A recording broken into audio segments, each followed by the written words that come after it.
everybody, and welcome to the newest indoor adventure in Taking Strahd Seriously, part 29. Today is November 26th, 2019, and you are loved. And that is something that we like to say at the beginning of each and every single one of these sessions because we believe as a channel that it is important to tell those who are important to you that you love them and that they're appreciated. And we appreciate all of you viewers who come here Monday, Tuesday, and Thursday at 5:30 p.m. Pacific Standard Time every week to watch us live on Twitch. I always enjoy seeing the interactions that we have in chat, so I appreciate you. If you already subscribe, like our dear friend JD Lady just did for her 15 months in a row. I think that's how long we've been doing this stream. Then we also have VOD set up, so that way you can go to youtube.com/indooradventures or anywhere where podcasts are found, and you can check us out there. We also have a Patreon set up at patreon.com/indooradventures, where we have an after show called Nights in the Courtyard, where we answer questions not only from the community, but also from each other. It's a really good time, so I would recommend supporting it, because supporting that means supporting us, and that's really cool. We also have a Discord set up, so hey, if you haven't joined the Discord yet, there's a link in the chat to the side. It's this side on Twitch. And of course, as always, for audiocasts and YouTube people, the link is below in the description. So, one last thing. We have a merch store. It's very small right now because Teespring still has not verified me, even though I keep trying. You can go to bit.ly/merchindoor and get you access to some lovely merch featuring the wonderful goat named Todd. That is, of course, the I've Seen Some Crit merch, as well as a rather lengthy sentence that I can't remember off the top of my head, but it's funny. It has a goat on it, and the goat is drawn, of course, by Danae Keener of DanaeKeener.com. So, quality merch. That is it for my spiel. RJ, take us away. Hey everybody, I'm RJ, and I'm playing Bartholomew, the Ranger, Bloodhunter, Werewolf. I'm LBHackEmUp, and I'm playing Silme, the half-elven wizard.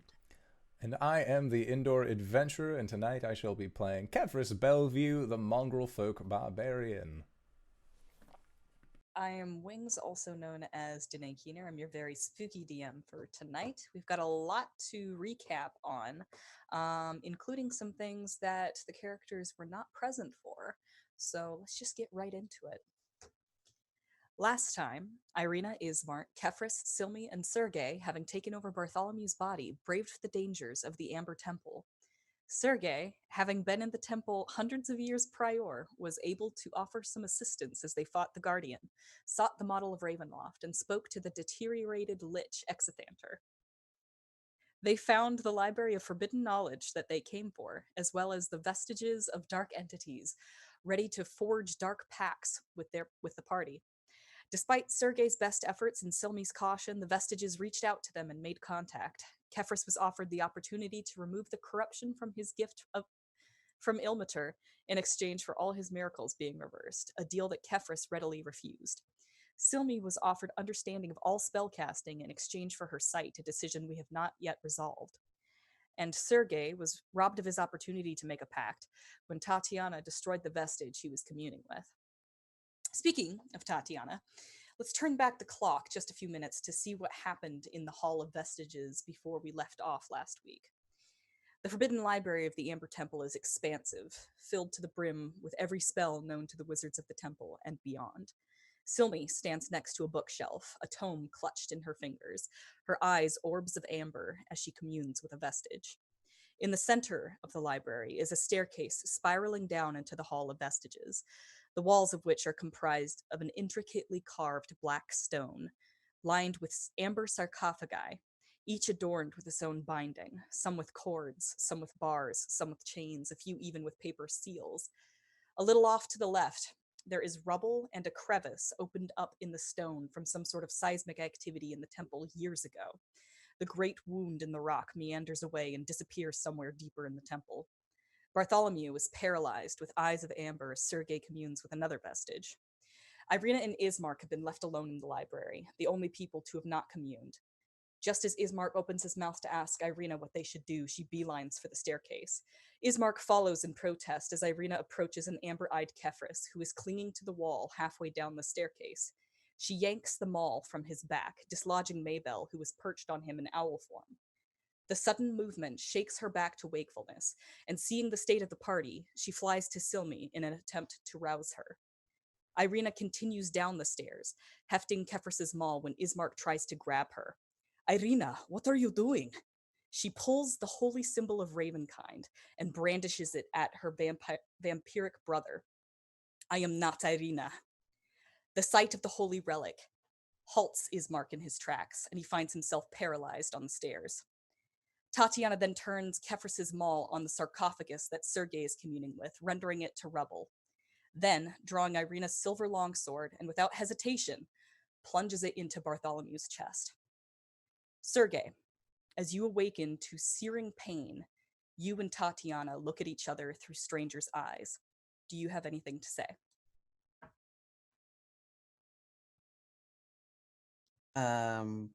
He will raise a hand up and touch Tatiana's face before going, I'm sorry. And he falls to the floor. Okay. She's going to leave that sword sticking out of your chest, and you're going to take double this damage on account of your vulnerability to silver. Let's see.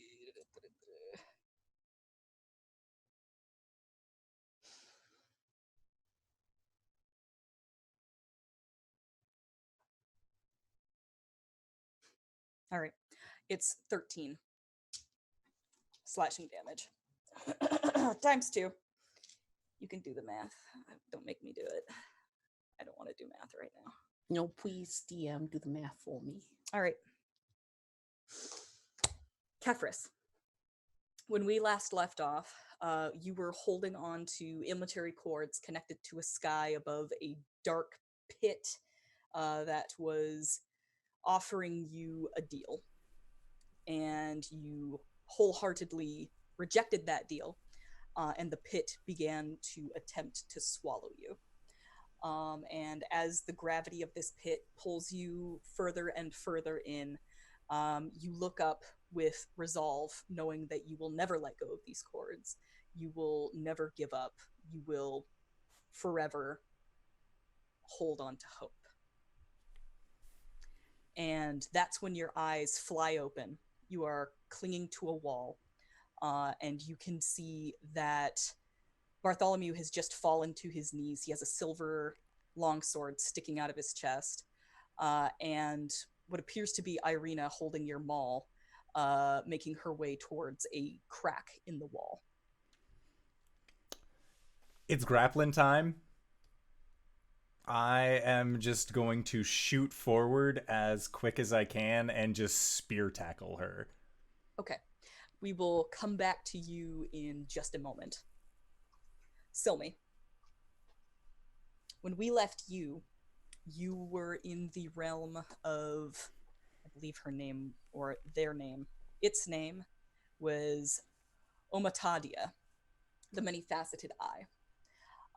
Which is a being comprised of what seems to be stained glass, just sort of spinning, ever spinning, made of the irises of those that have made deals with it before. And as you are unblinking watching this creature, you can see that it is not just one plane of glass, but many planes that spiral out behind it, almost forming a serpent-like entity. Serpent-like or arthropod-like. It kind of defies classification. And you were offered understanding of all spellcasting in exchange for your sight. Silme's understands what this thing is, yes? And she's just gonna stare at it for a moment longer, and then she kind of looks away and she says, "You're right. I'm going to need all types of spells to defeat Strahd.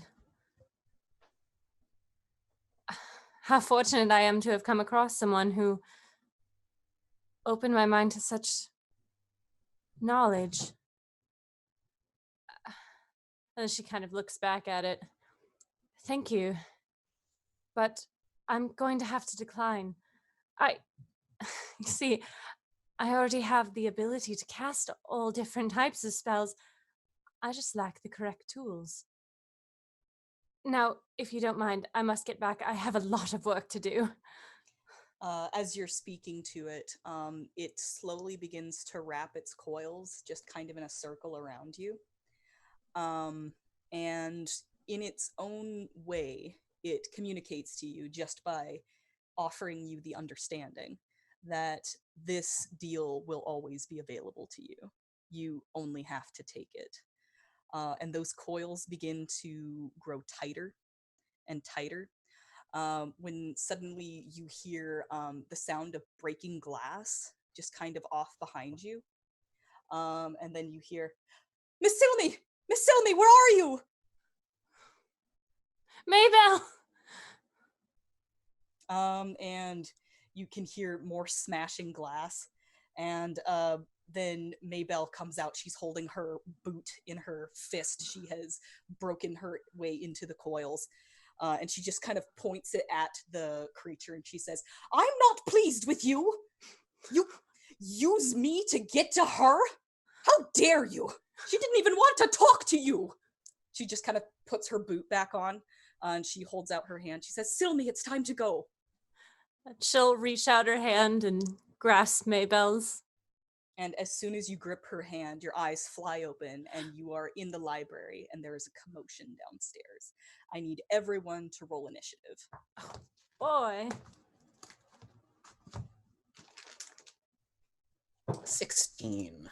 11. With advantage. 4.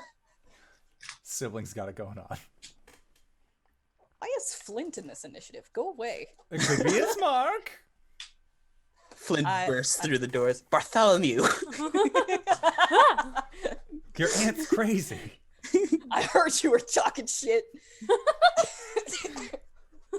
You just opens the door. You didn't take the deal, did you? Funny story, I did. Alright, sort range, Z to A. Okay. Fuck. So, at the top of the round is Speedy. You suddenly awaken on your knees in this room, this dark room filled with amber sarcophaguses, and you have this terrible burning sensation in your chest. At the beginning of your turn, having the silver sword embedded in you, you're going to take 6 damage. Doubled because 12. Yeah. Vulnerability. Okay. Yep. Yeah. If Kefris is looking over to him, his eyes get that predatory glare. Actually, let me see if I actually make that. I'm spear tackling somebody. I don't pay attention to you at all. Cool. But Speedy begins to shift. And with that shift, he puts like one hand at the top near where the hilt is, and just starts pulling the sword out of him. Okay, you can do that. Cool. This is clearly the right choice to make because the silver is harming you. Just a little PSA for the folks at home. If you ever find yourself with a buddy that's been impaled, do not remove the object that has impaled them, because that should really be done by a professional. If you do so, they will bleed to death. Well, I don't know. I'm not a medical professional. Don't try to do that kind of thing at home. Go to a hospital. Anyway, there's an open wound, put pressure on it. It's good for Bartholomew to do this because it's killing him, because it's silver. And also he has werewolf flesh that will close up. He'll be good. He'll be fine. He'll be good.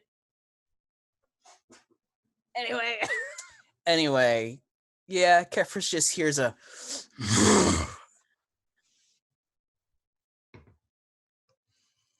and the clatter of a and silver sword. how does your werewolf mechanic work? If you take damage, you have to. I have to roll either a 10 or half the damage if it's higher than a 10, which I succeeded on. Cool. Anything else you'd like to do? I can't attack her, so I'll pay. The claws get lit on with the spark of electricity. Yeah, All right. that's how we do it. Then end turn. Speedy wolfs out, Oh shit! and Sergey is flung to parts unknown. Did I fuck this up? Stop waving. All right. Ismark, on his turn, is paralyzed by the holy symbol of Ravenkind on account of the fact that he is a vampire. So what he's gonna do is try to do a wisdom save off of that. He does not. Oh my god. Sorry. Just Ismark has literally never been able to roll over 10 on the die for a wisdom save in his life. God, So I don't know how I'm I don't know how I'm expecting him to. Okay, it's fine. It's fine. This just gives him a chance to prove himself. Stop taking your shirts off. Kefris, it's your turn. But he's just so fucking stupid. God. All right. Yeah, Kefris doing the same thing. He hears Speedy behind him. Mentally, well, at least I know he's okay. And then continues on and is going to try and spear tackle Irina ? Give it a chance, or give it a try. God, All right. I'll give you a chance. You go. It's a grapple. That's Okay. what it is. Do that. I am going to rage, by the way. All right. Sounds like fun. And can I reckless a grapple? Mm-mm. Okay, I don't think so. cool. But it is an Yeah, athletics check. Yeah, so you have Yeah. You advantage. already have advantage. Sweet, cool. I've been Yeah. playing a barbarian for a while. Literally everyone. Okay, so athletics, 21. Okay, that'll do it. She is grappled. And then I am going to try and just pin her down onto the ground. All right, have a go. Okay. Yeah. Hey, much better. That is a 24. 24. Yeah. All right. This is a shove. All right. Well, 24 will beat a 19. I am also going to be going prone because of this, just mechanically speaking. Yep. Both of you are prone. Yeah. And Sounds just good to me. knock her down onto the ground and just get a hold of yourself. All right. Interesting. All right. On her turn. Kefris just thinks that this is the same shit when she was like, we must go to the cave. Like, you don't know. So as he says this, on her turn, she is going to grab that maul and twist herself in such a way that she is on top and try to bring that maul down on some part of your body, anything at this point. And since you are prone, this will be with advantage.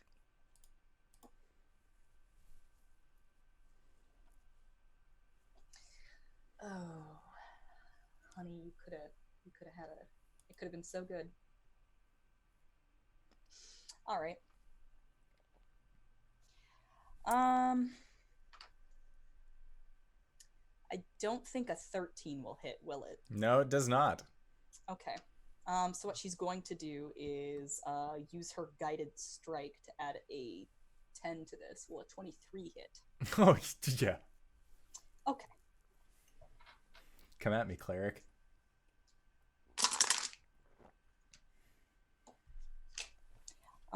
You see a ferocity in her eyes that you have never seen before, as she brings your maul down onto your forearm, and you can hear a crack as you take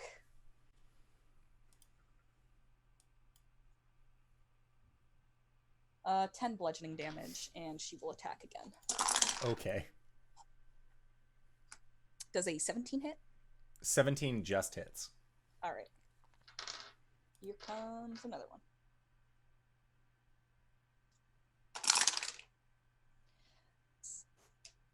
14 bludgeoning damage. Okay.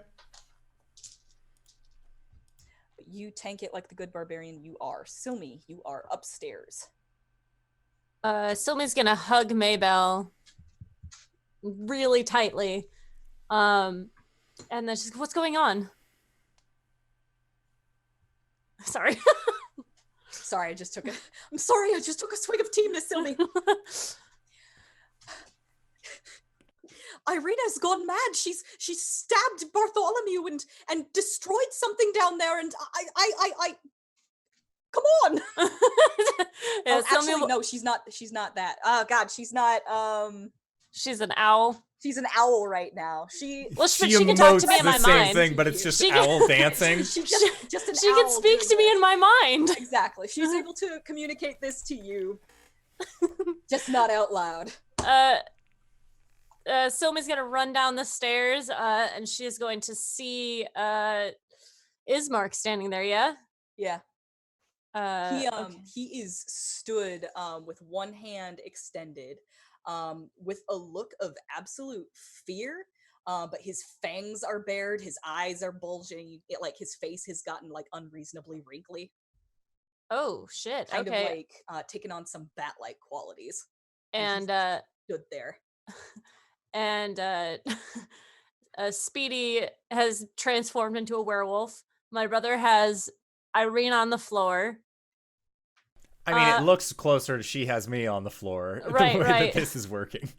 What the hell is going on? What the hell is going on here?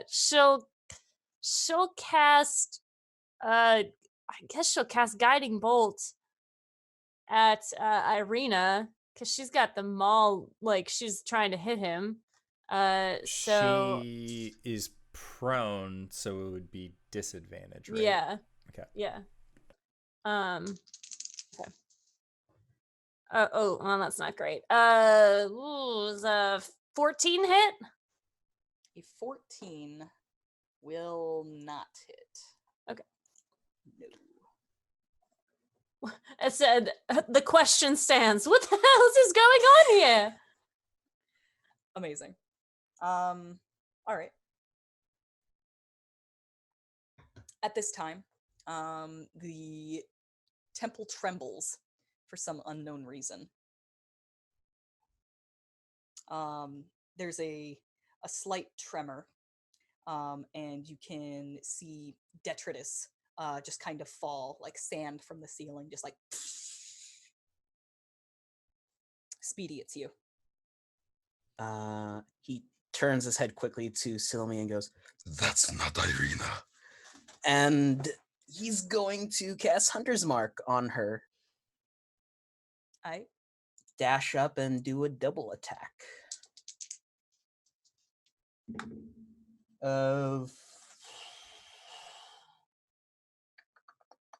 Sorry. Does a dirty 20 hit? A dirty 20 will hit, yes. That, and these. She takes 10 points of slashing damage, 4 points of lightning damage. Second hit. Does a 16 hit? A 16 does not. Ooh, she tanky. Cool. And then he will bound away using his mobile feet.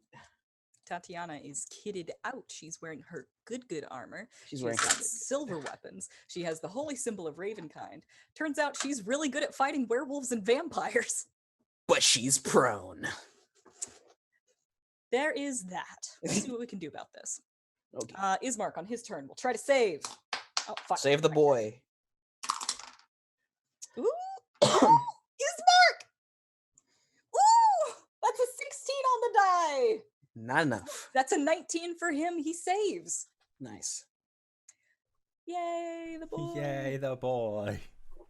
So he twitches briefly, and then he shakes his head, and that feral look on his face disappears, and is replaced with friendly soft boy Ismark, and he looks at uh, he looks at Silme and says, "What is going on?" Apparently, that's not Irina. Not Irina. It's Tatiana. Oh, and he's just going to kind of look at Kefris and think to himself, all right, follow the leader, let's do this. He's going to run in there, and he too will attempt to grapple her. The So snuggle here's- struggle. The snuggle struggle.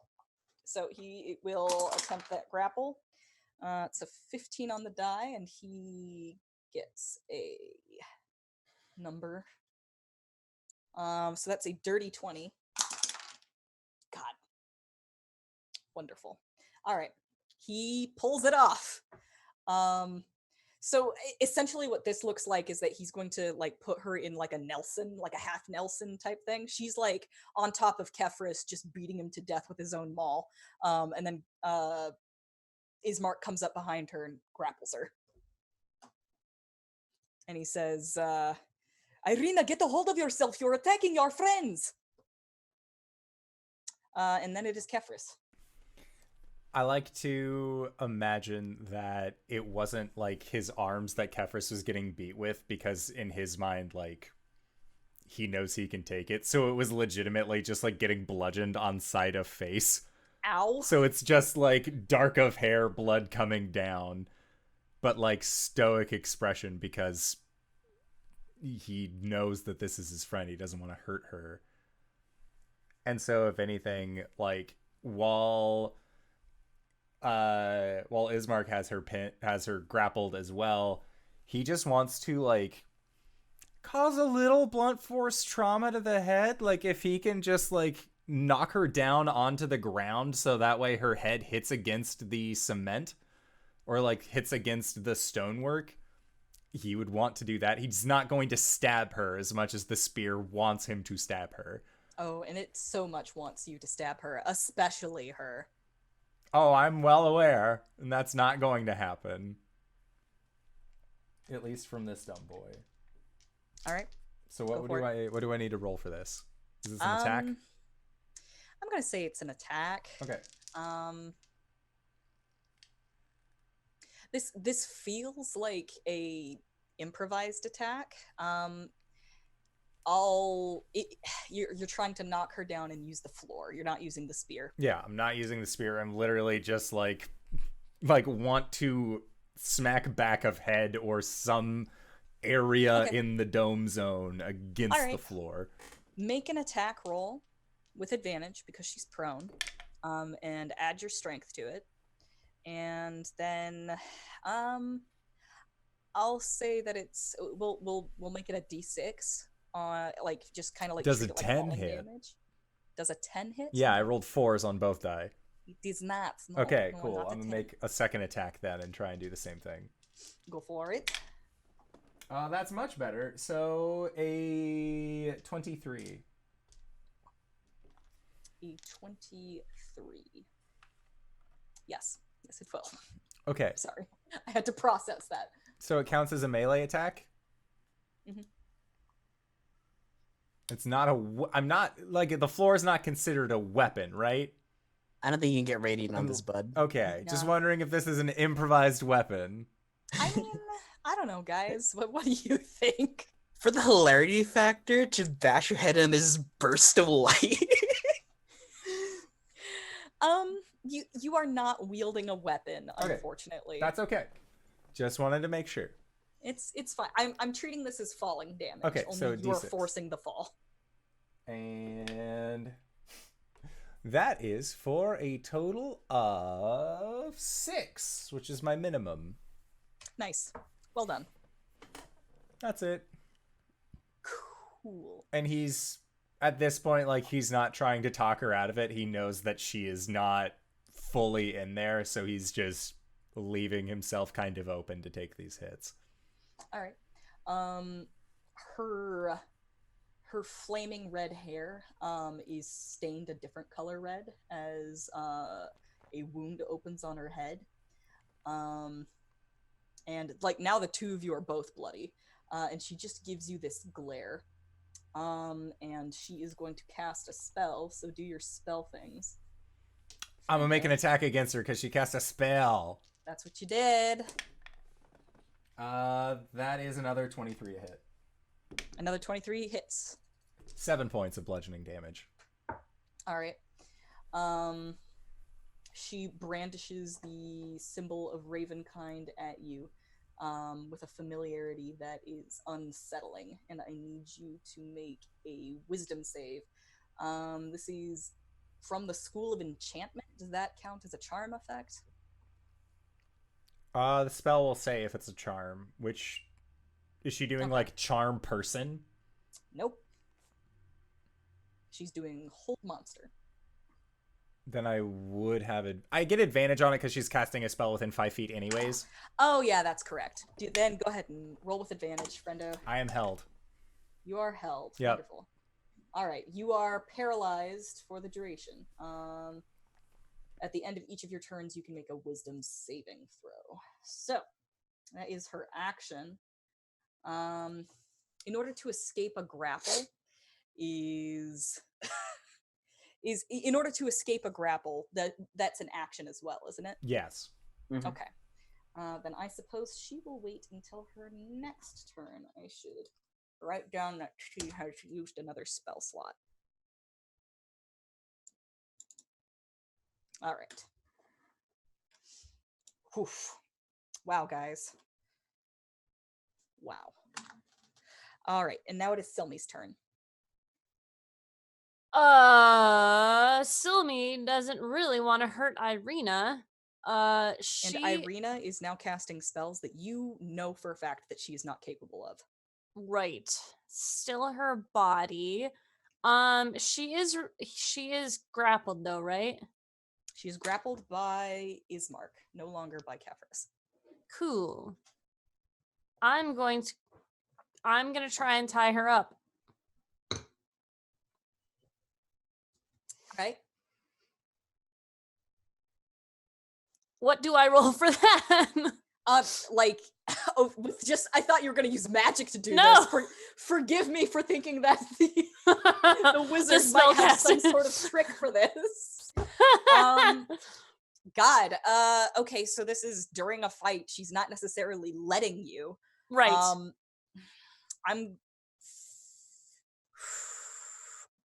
Ooh, can I try and get it in her mouth so she can't cast a You spell? want to prevent her from having vocal somatics? Uh-huh. Okay. That's just the thing, is that she is not restrained. She is grappled. Yeah. That she has no movement. If you get something in her mouth, there's nothing to stop her from removing it. Right. So She's gonna try and like get behind her and hold it and then try and tie it. So I assume the first action is getting it in her mouth and like pulling it back like a horse. Are we still playing D&D? I mean, This is a 3.5 supplement. It's okay. oh god.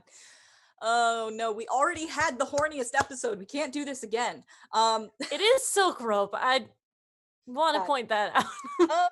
Silk rope for your friends. I'm just saying, like trying to gag her while she is not restrained is Right. Is not the next step, I think, should be trying to restrain her. Okay. You have rope, so give me a sleight of hand check. Okay. She is this is something that I would not allow unless she was grappled. She is Right. grappled. Right. So like I'm sure the DC is gonna be high, but let's see. she will oppose you Mhm. as though it is a grapple. Yeah. That's a 12. Okay. She got a 16. Okay. So you are trying to do you have another attack or anything bonus action that you would like to resolve?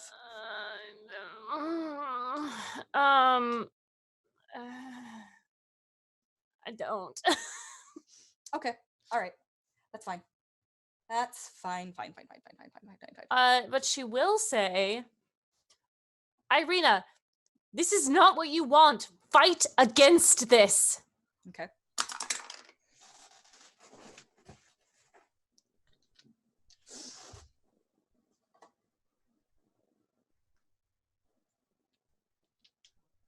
Oh, that's pretty darn good. Not good enough. Thanks. You can see for a moment, it's like a flicker. The fiery red of her hair drops to a deep auburn and then back again. You can tell that you have at least been heard.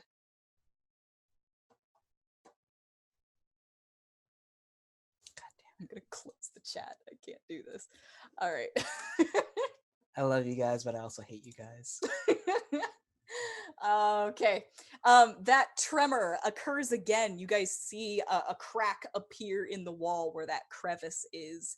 And there is a brief moment of silence that is interrupted by the groaning of stone being pressed against.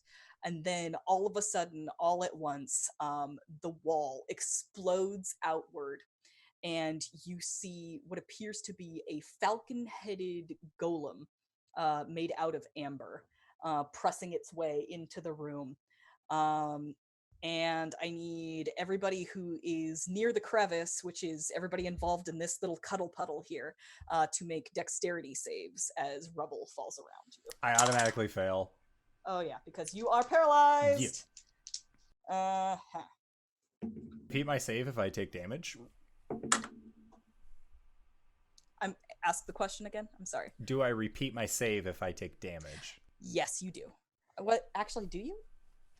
Let me double check. I believe so. For hold monster. That's not the one. Hold monster.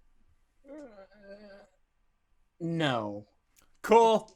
Unfortunately. But she has to if she takes damage. She has to make a check to Concentration. Yeah, check. concentration. Yeah, Got it. yeah. All right, so the dex save for Ismark is a cool 12. If you beat 10, it'll be enough. You'll take half damage. And the dex save for Irina is a 16 on the die. She's gonna be fine. How do you guys feel? How much damage are you I taking? failed. I passed. How much damage do we take? If you failed, then you're going to take 7 bludgeoning damage as rocks shower down on you. And if you do not 3? fail, you take half of that, which will be 3. Which is honestly paltry at these levels. I still take half because being paralyzed doesn't stop me from raging. Nope. And you took damage this round. Yeah. It's going to keep your rage going. Nice. Thanks, ceiling. He's trying. Amazing. All right. So this golem has busted its way into the room. It seems to be causing some troubles. Speedy, it is all you. Well, fuck. They have that sorted. I'm gonna bonus action cast Zephyr Strike on myself. That drops the Hunter's Mark on Irina. I'm gonna go after the golem. She failed the concentration save. Nice.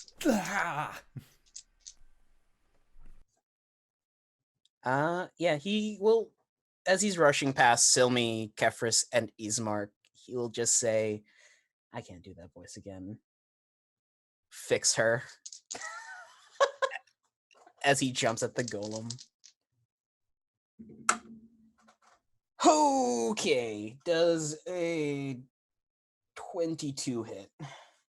A 22 will hit the golem. Sick. I gotta trade out a dice. I think.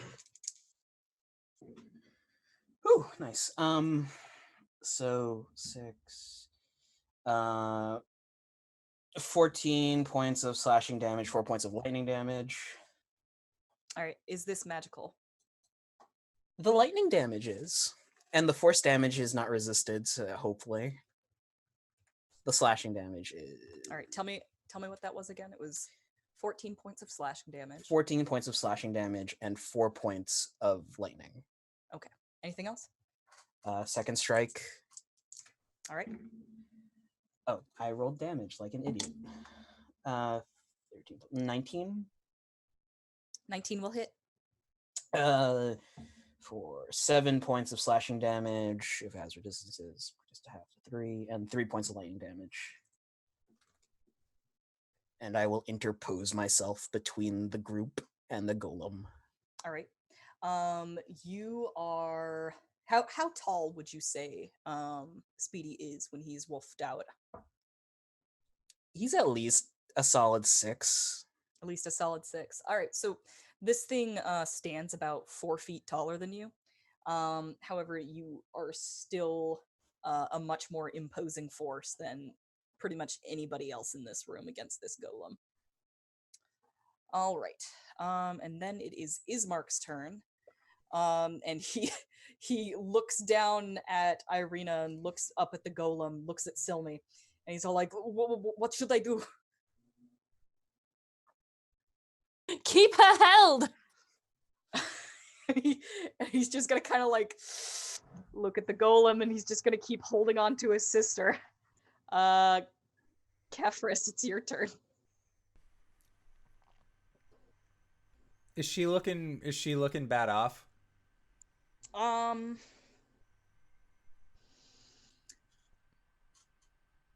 Yeah, she's pretty bloody at this point, but it looks like she's still got a lot of fight left in her. I feel bad about, like, as a person, I feel bad about what I'm going to do. I am going to take the spear. I'm going to take the length of it, and I am just going to cop it right into her windpipe. Okay. All right. And it's non-lethal damage, just in case. All of what I am doing is non-lethal. Just sure. throwing that out there. But it's Tuesday night. I don't. We can do that? 14? Fancy armor probably says no. 14 as like as an attack roll? Yes, and I'm being reckless about it. Okay. Or no, she's grappled, so I don't have to be. Yeah. Yeah, that's gonna be a no. Okay, second attack. Except this time it will be an improvised weapon attack, and I'm gonna try and do the same thing, but I'm going to like Captain America shield check her. Okay. Doing the same thing. Go for it. Modified 20. Yep, that'll hit. Okay. And I'm willing to count this as a grapple because I can't really see this as counting any other way. Okay. So that is for 8 points of bludgeoning. And then because I used an improvised weapon with my shield, that would be for 8 points of radiant damage. All right. This seems to wind her pretty badly. And you can see her face turning different colors as her air is cut off. Didn't want to do it, but on her turn, or did you? I'm gonna check and see if she has anything available to her that doesn't require vocal. Vocal.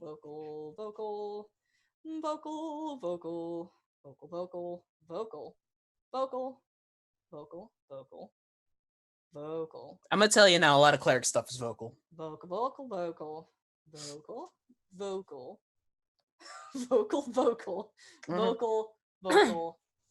And all of the cantrips are vocal as well. Just hamstrung this paladin. Well done. All right. oh, she's a paladin. And then okay. Is she enough of a dick to do that? Tatiana, probably yes. She stabs Speedy with a silver sword.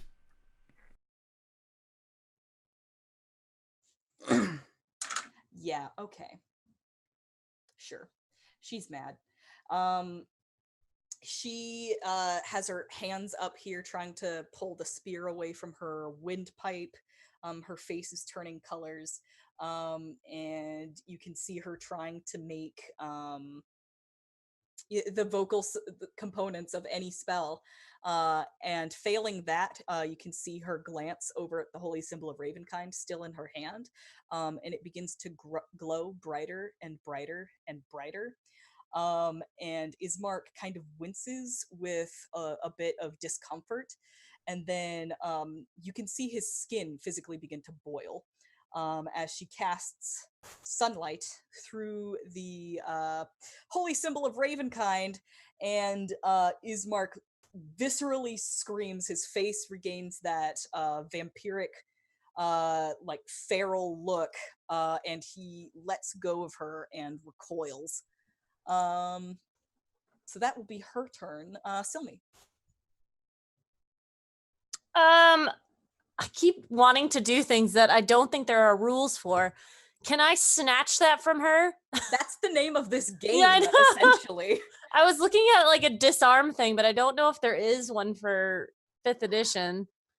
There are ways to disarm people, but like we're playing hard and fast with the rules here. This is a pretty unconventional combat. Yeah. Let's give it a try. I'm gonna say sleight of hand. Okay. Okay.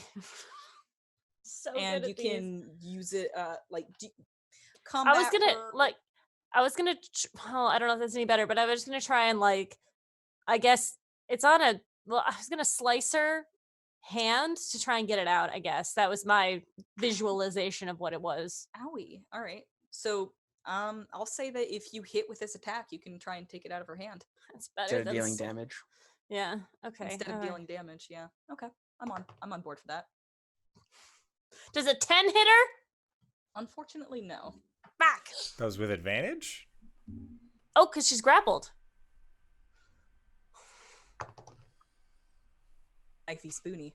Does an 11 hit her? Closer, but I'm slowly getting there. Sylvie's just down on her knees, just stabbing. All right. Maybelle is going to do a flyby on the golem and give the next attack against it advantage at the end of your turn. Speaking of which, it is the golem's turn, and he is in front of Speedy.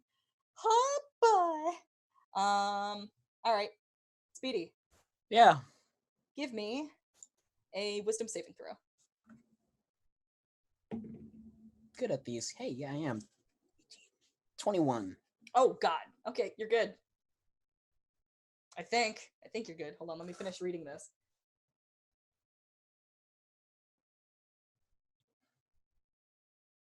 All right, yeah, nothing happens to you. Awesome. You can see it fix, like it's got a big old falcon head, right? It turns its head slowly to the side. You can hear it going, and it fixes you with one of those falcon-like eyes. And your joints try to seize up, and then nothing happens. And that is its turn. Wonderful. All right, Speedy, it is your turn. Oh boy. The next attack against the golem has advantage. Yes, natural 20. Nice. Get him. Get him. So this is going to be 14 points slashing damage, 8 points of lightning damage. I'm maxed out.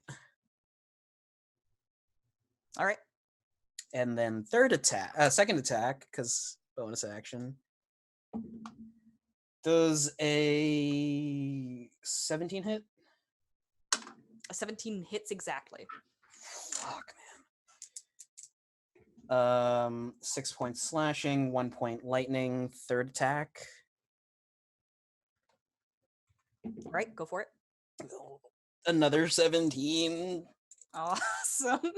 Thank God. 9 points slashing, 3 points lightning. 9 points slashing and 3 points lightning. Death by 100 cuts.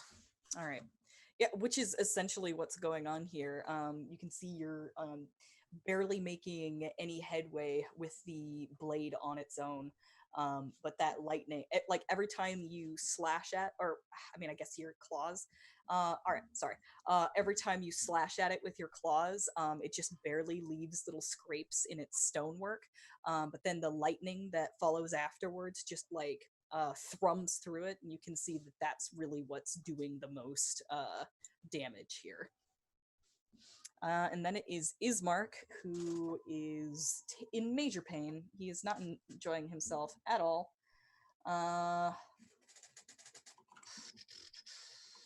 20 radiant damage when they start their turn in sunlight, and disadvantage to attack rolls and ability checks. He's not doing so hot, guys. So his skin begins to burn. You can smell his flesh, and I think he's gonna run away. Honestly, this isn't a good place for Ismark. So he actually skitters backwards, and you can see him go crawling up the wall into the library. And that is Ismark's turn. And then it is Kefris. Second verse, same as the first. I am going to be basically using my spear as a quarterstaff and just blunt force head trauma is what I'm going for here. Because if I know anything about people sharing spirits, it's that damage to the dome is going to be the solution. Oh boy. At least I could stab him through the chest. I could. Stabbing helps too. I don't want to stab her. She's nice. Not lethal.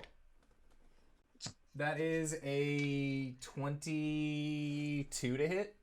Yes. All right, so that is for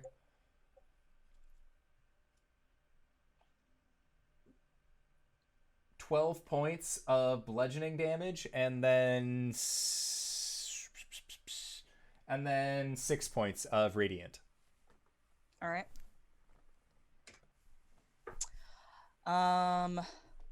She is pushing against the spear, trying to get it off of her throat, and for a brief moment, you see the shaft of the spear come off her throat, and she takes in a ragged breath, and you take that opportunity to just knock her in the head, and her head snaps to the side and then just stays there. Her hair fades to a dull auburn. And Kefris is going to stand up. And again, at this point, he probably just has like blood dripping from him.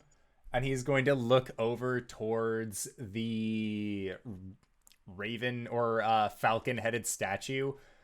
And from the shadows that are just being casted on his face, you just see the wide barring of teeth of this predatory monster that Kefris has become through his stay in Barovia. Then rush forward, reckless attack against the statue. All right, go for it. This time, though, I'm indulging the spear, and I'm going to use the pointy end. Okay. That is a natural 20. Wow. Wow. For 15 points of magical piercing damage. Okay. Anything else? No, that's it. I'm just going to stand there and I'm just going to take it.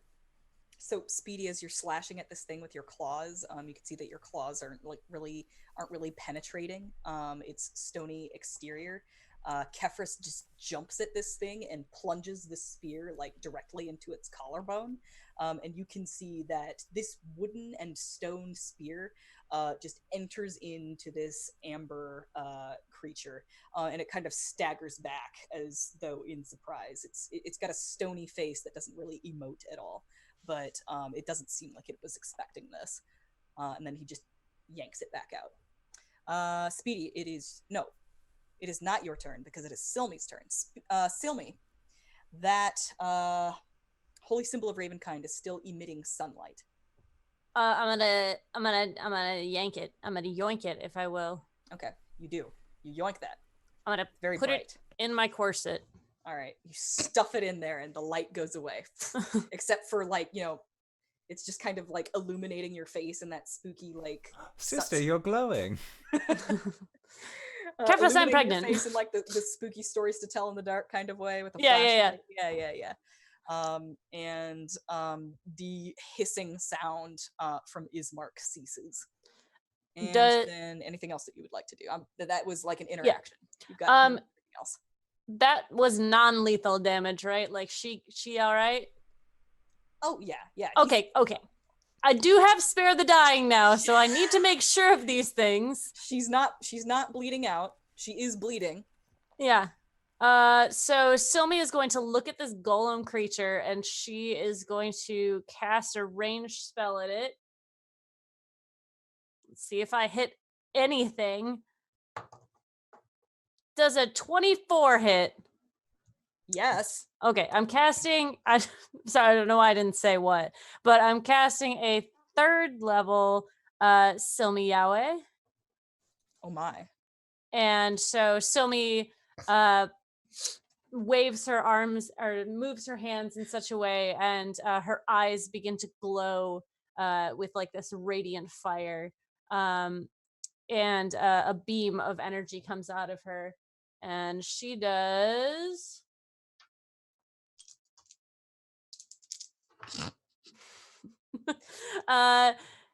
13 radiant damage to this duder. All right.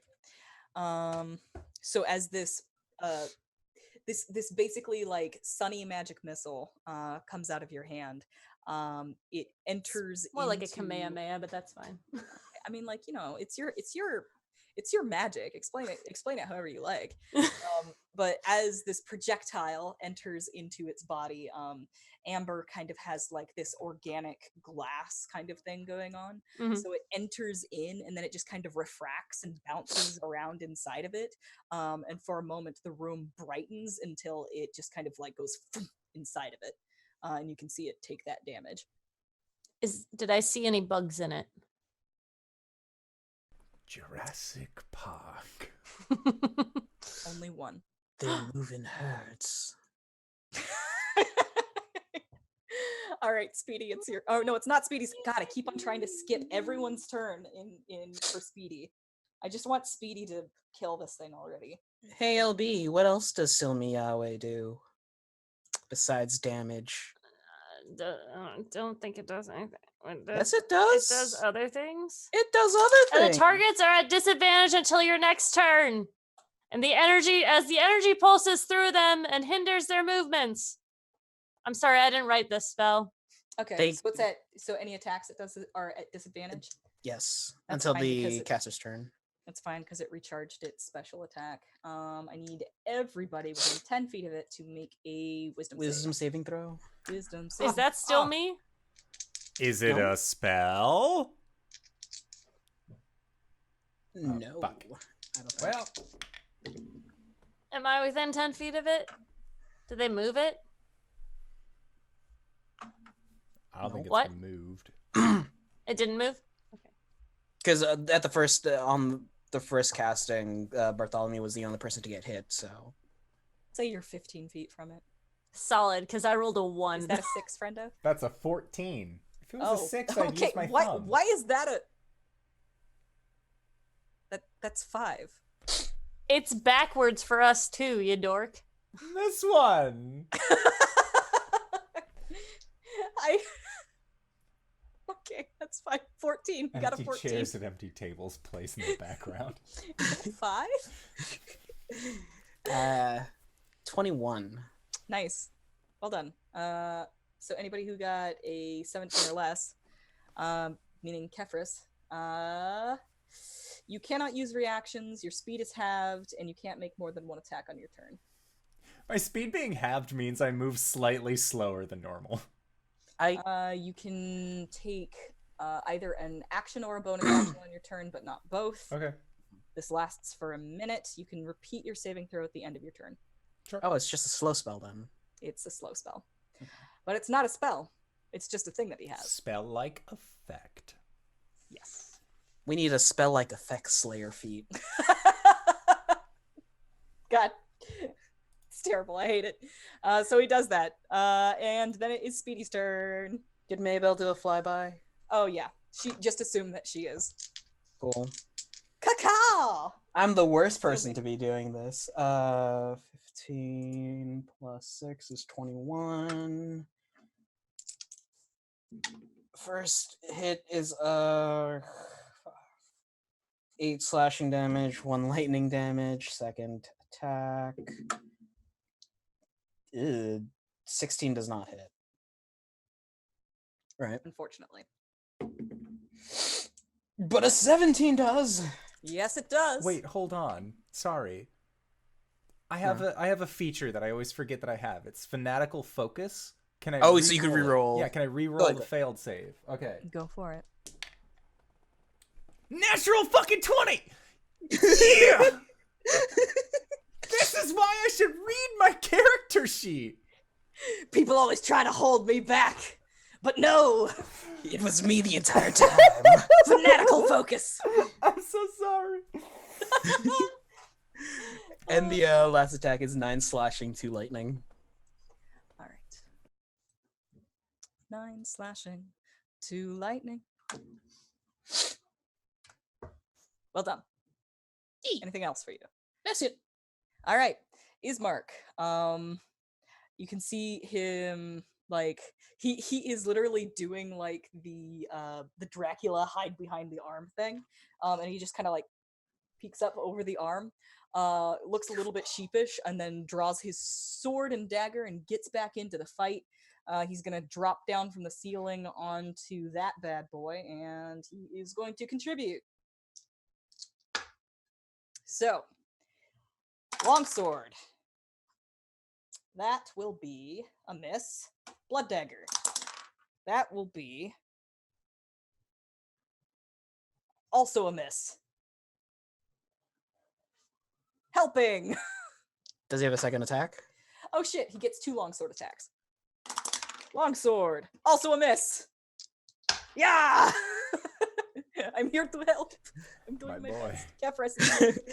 Okay. Reckless attack. It's a good thing you're Yeah. pretty. That is a 17 to hit. 17 hits. Okay. By Barovian standards, you're quite handsome. So that is going to be 6 points of piercing damage and 8 points of radiant. Alrighty. Anything else for you, friend? Yeah, second attack. Go for it. Which you can do because you are not slowed. Yay! That is a 23 to hit. Yes. For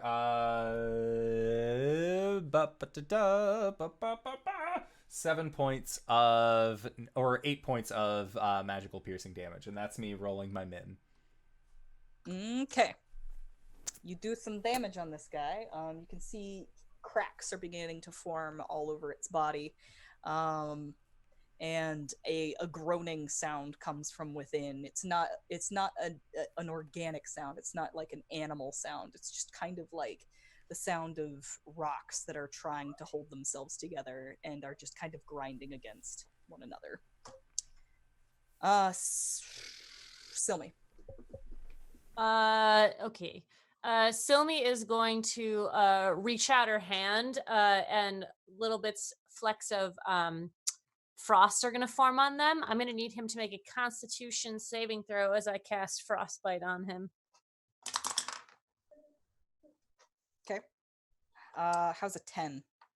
He fails. You need a 14. So he takes a total of cold damage, and has disadvantage on the next weapon attack roll he makes before the end of its turn.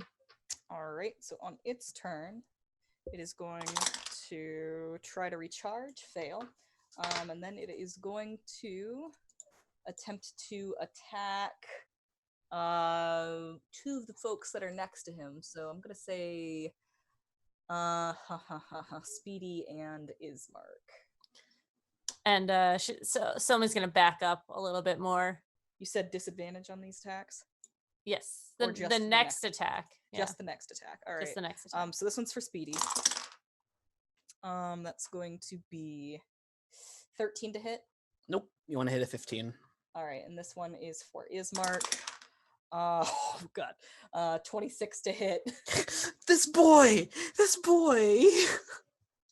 fine. He'll be okay. trying his best. That is oh god. Ismark, dodge, and then 7, what? 14, 21, 27 bludgeoning damage. Ooh, brother. And then Ismark. Oh shit. Ismark resists non-magical damage, but the stone golem has magic fists. So So does he take like 52? no. Oh, thank God. He just takes 26. Unless he has magic weapon vulnerability, then he takes 52. He does not. He takes 26 bludgeoning damage, and you can see the non-existent wind get knocked out of him. It just like gut punches him, and he like bounces up into the air a little bit, and then lands. It just kind of like shakes his head. Amazing, Speedy, it's your turn. It's a good thing this boy is beefy. Like, He's tough. he's tough. Does he have the tough feet? 19 plus 25. 25 hits. 4 points slashing, 4 points lightning, second attack. That would not hit. Third attack. 18. Cool. 18 hits. 9 points slashing, 4 points lightning. Quick All maths. right, what does it look like when you nickel and dime this thing to death? Yeah. It. I imagine like it punches Ismark, and as it does so, Bartholomew wraps both of his arms around like the meaty bit of the gauntlet, and just tugs really hard, and the arm comes off. He swings around and just hits him with the shoulder joint. Nice. And then the whole thing just like smashes and crumbles and falls apart into a pile of amber rubble. We are out of initiative. Bartholomew stalks over to Irina, No. reaches a hand down, grabs her by the what's it called? The bever? It's the neck piece. The jib, the Is this a boat? jigger. It's a jigger. It's a jabbit. By the collar. He grabs her by the collar. Thank you. I grab her know by that- her ascot. I grab her by her fucking ascot. Speedy, no. She friend. She glows slightly, and wow, she heals 16 points as I cast Cure Wounds at 2nd level. Oh. Okay. Good. Are you all right? He starts to shift back. Oh. Ooh, yeah. Gross. Almost forgot about that. Yeah. Well, I'm glad we all did that. She looks at Kefris. Kefris just is making sure that Ismark is okay. Actually doing a lot. He's doing fine. Like Okay. his like he has some like pretty severe burns, but even as you're watching, they are just like shrinking, and like he has perfectly pristine porcelain skin replacing them. And Kefris will just do like a gentle double pat on the side of Ismark's face. And we'll let him know that he did a good job. Is Irina waking up? He gives you a befangled smile. Irina is stirring somewhat. She seems pretty scrambled.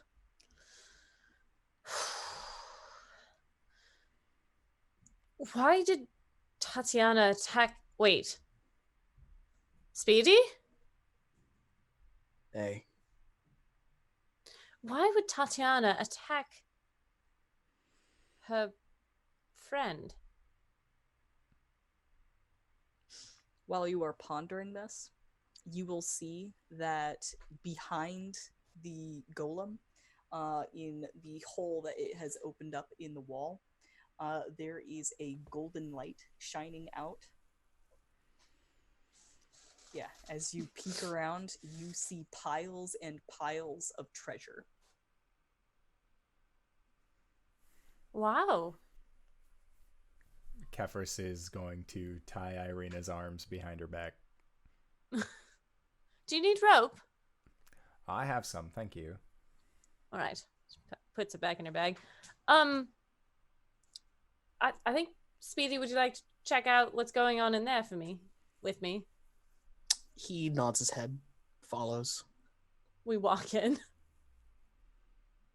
I have shared with my players the hall of the Amber Temple, but I will assure all of our watchers that it is quite prodigious. Is there anything in particular that you guys want to like point out that is in this treasure? Fucking In there's this some trove, in this hoard.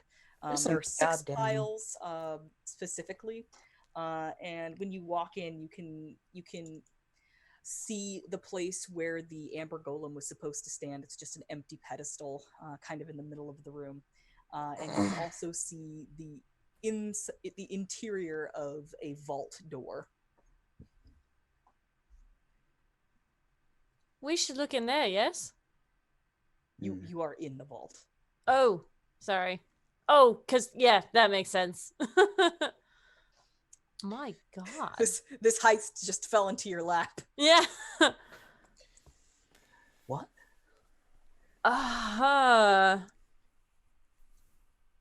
Someone's gonna start looking at the items.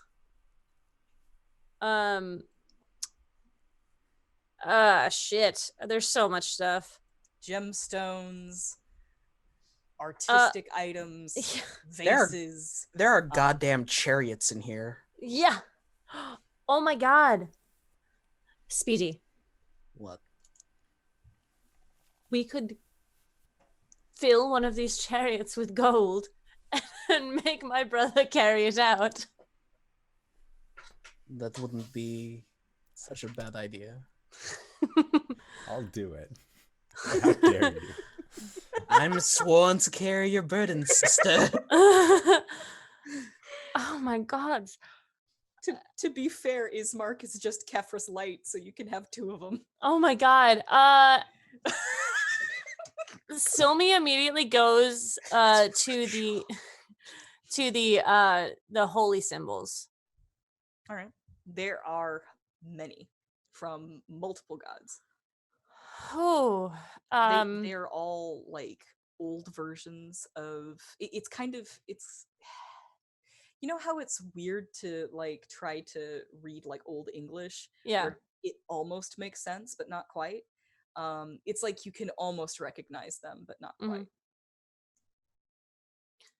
My music just kicked up. Holy symbols. No, it's Castlevania music, so it is all just like church organ. Ba-da-ba-ba! Found the holy symbols, they're right here. I'm gonna grab a couple of the just specifically a couple of the non-magical crystal balls.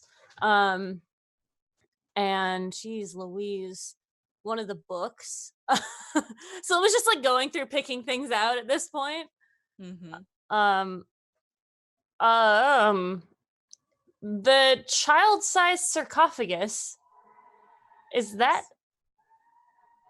filled? It's about 4 feet tall. There's nothing inside. Oh, good. Okay, good. That was what I wondered when I saw this. I was like, oh. Bartholomew kicks open a chest and like looks over at Silme and nods down at it, and it's filled with fine dresses and gowns. Silme just like does the anime like slide over. And she's like, Maybell. Maybell lands and you can see stars in her eyes. You're going to have to get them fitted, but hey, something. I think we need to start packing up and, well, I mean, sorry, I'm getting distracted. There's a lot of things I need in this place. Are you... Bartholomew, sorry, Good. But first, are you all right? I mean, I just had a silver sword plunged into my chest. Besides that, you had someone else controlling your mind, body, whatever. Body, yeah, I'm fine for the most part. I was aware the entire time, so That must have been very jarring. welcome to Barovia. I'm gonna make an insight check to see if he's like actually I was super about to chill. ask you to, honestly. I rolled a 19. Insight is a 23. So, in the time that you've spent with Bartholomew, becoming more familiar with him, Mhm. you know that he has quite the sense of humor. He has quite the personality. At this point, he is acting an awful lot like how he was when you first met him, before the Death House, and before, as Sergei claims, Sergei was a part of him. All right. Well, shall we? He's going to grab 2 copies of Snow Dwarf and the Seven Whites.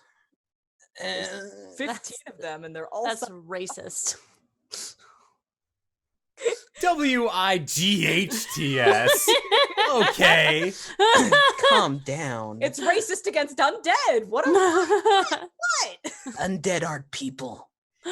They Yes, used they to are. be. Yeah. They used to be. God. Silme, well, while he does that, Silme's gonna go up and try and look for some books. Okay. Up in the spell. Yeah. Up in the library. Okay. That she never got to explore things. Cool. What are you looking for in terms of spell casting? I have a couple spells that I would like. Do tell. I'd like to hear about it. Okie dokie. Whilst you're doing this, Sure. Kefris and Ismark are tending to Irina. She has been bound, so she can't hurt anybody. And she still seems to be a bit scrambled as far as what's going on. She doesn't necessarily like. It's kind of like the telltale effects of a. Well, give me a medicine check, Kefris. Oh boy, I'm not sure if I'm good at these. Medicine, nope, because I am not a doctor. That is 12. 12? Alright, that's not bad. Let's see what Ismark got. Cool. He got an 11, so slightly worse than you. I am Kefris going to Light, cast living up to guidance his name. on her. Oh, on her? On her. Okay. Just For- if she needs any help, like recovering kind of thing, then she'll get an additional D4. Okay. An additional D4 to escaping her bindings if she ever needed it. And Kefris is, while she seems scrambled, he's just going to pull her into a hug. I will say, like, this is kind of like a player knowledge thing. She's basically suffering from a concussion. Yeah. On account of all of the blunt force trauma. But it does seem like she's back.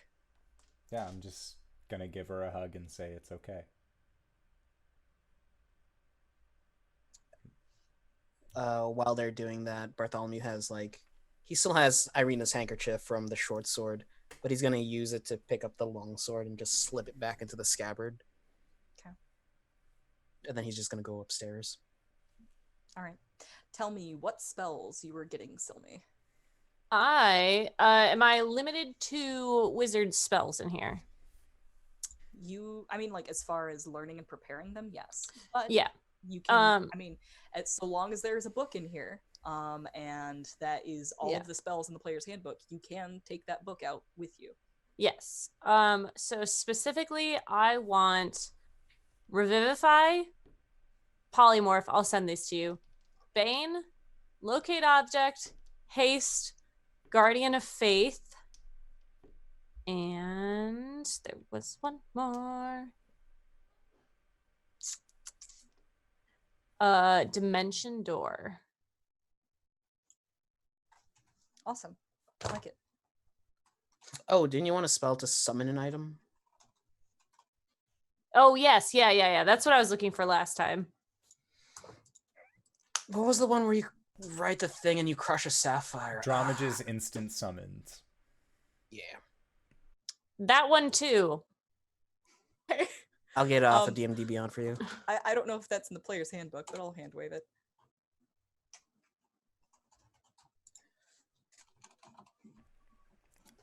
Is this Oh, good break time? I think I think shall. I will say, Melancholy. Curse of Strahd was written back when all that they had was the player's handbook. Yeah. So I'm willing to say that the library contains every written and published spell. I Well, told you that before. So if you want to retcon anything wish. with those, then I would have to roll really high for that. can you cast Wish at this level?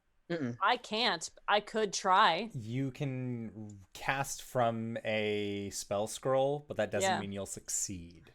Yeah, I'd have Books to roll. are not scrolls. Right. I would. In this game. I want to take them to make scrolls. Oh, interesting. Oh, instant summons is 6th level. I'm sorry. That's okay. If I can take it to make a scroll, and then I'd have to roll a 16. Oh, go ahead. So let's go ahead and go to break. We'll come back. When we come back, we'll probably be out of the Amber Temple. We'll fast play back into wherever you guys want to go next. But yeah, Steven, do your spiel. All right, so we are going to try and be back in 5 to 10 minutes. So don't go no place unless it is to grab a food, grab a drink, grab a friend, or possibly go to bit.ly/indoor merch to pick yourself up something nice. But until then, we will see you guys shortly. All right, everybody. Bye-bye. Hello, everybody, and we're back. We are in the temple. My sister has gained some spiels. And that's it. We got a lot of treasure now. Yippee. This is correct. And I was asking my players during the break where they wanted to go after this. And the overall answer seems to be home to Vallaki. Before they leave, Bartholomew is going to leave one of the books with Xanther. Oh, he loves books. He's quite pleased with that. When you walk in to leave the book with him, you see that he's holding something in his hand, and then you see a small, dim green light begin to light his face. And as you come around, you can see that he is holding a skull in his hand, and it is starting to dimly glow with a green flame. And then he just kind of like holds it up, and it begins floating in front of him. And he's like, "It's good to see you again, Dorian." And it just kind of floats in front of him briefly, and then it floats away. And he's, "Who are you?"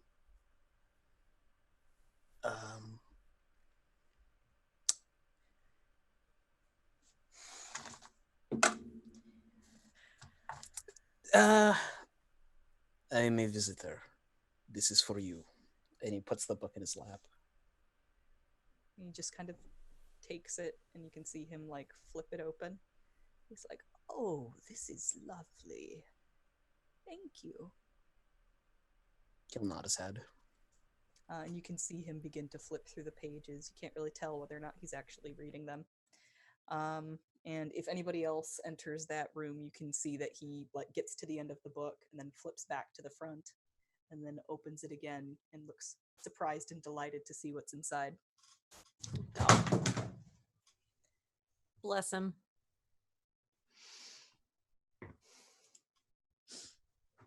Vallaki, then? Yeah. Do we pass by our new friend on the way out? The Arcanoloth? Yeah.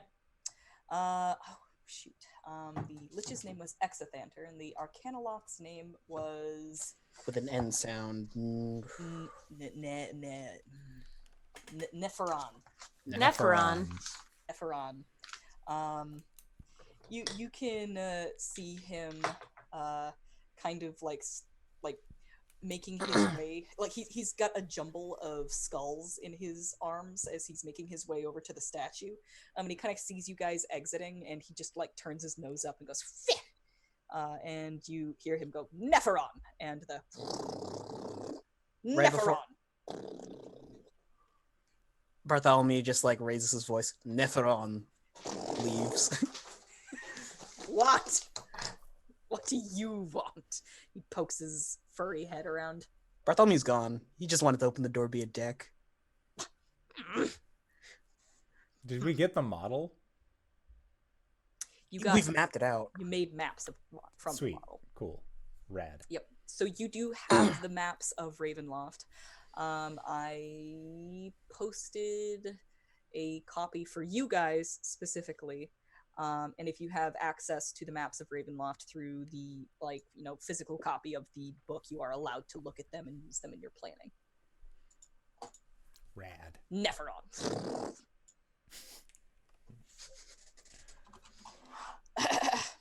So as you are making your way down the switchbacks of the Balanok Mountains, this is Mount Gakis, it says here.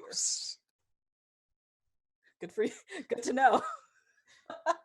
As you're making your way down the switchbacks of the Balanok Mountains, you have a couple of chariots that you've loaded up with treasure beyond your wildest dreams. And I imagine that Irina's just kind of been dumped unceremoniously onto the one that Kefris is pulling.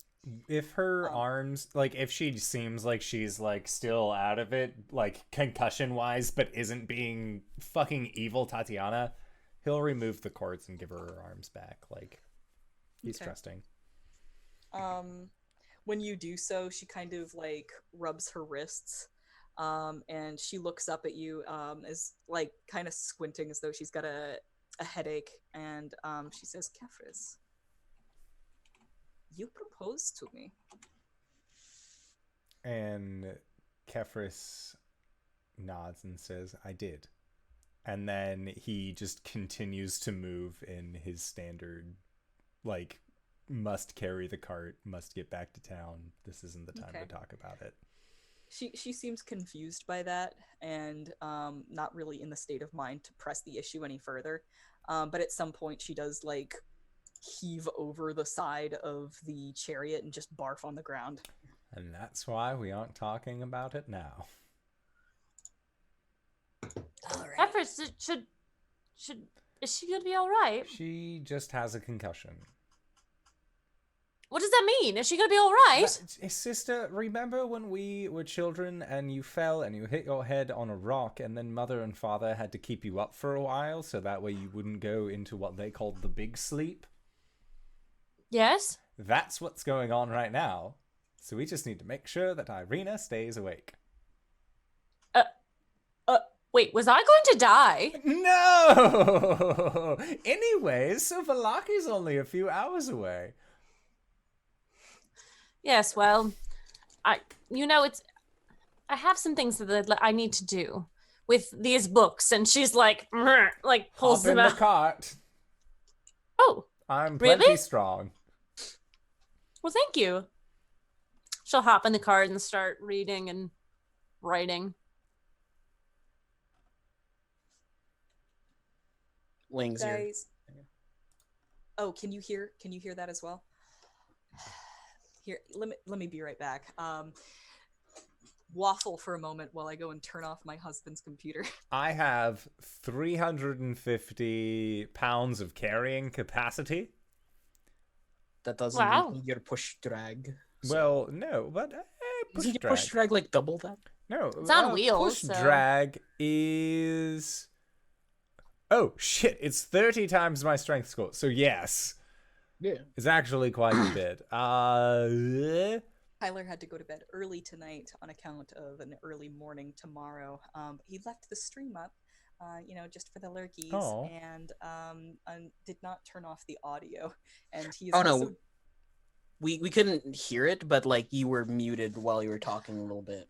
That's why I was tapping my headphones. Oh, okay. All right. I Yeah. thought because I could hear you guys coming from his computer, and I was all like, "Oh no, I hope they can't hear that." All You're right. fine. Well, Tyler, when you listen to this later, I'm sorry I threw you under the bus, but that's for all of the werewolves. Anyway, he will understand. You guys make your way to Velaki. Nice and What? quick. Oh. Yeah, so making our way back to Velaki, walking fast, faces past, we're homebound. So yeah, just making sure that Irina doesn't take a nap during this time. Mm-hmm. Just don't let her sleep. Don't let her sleep.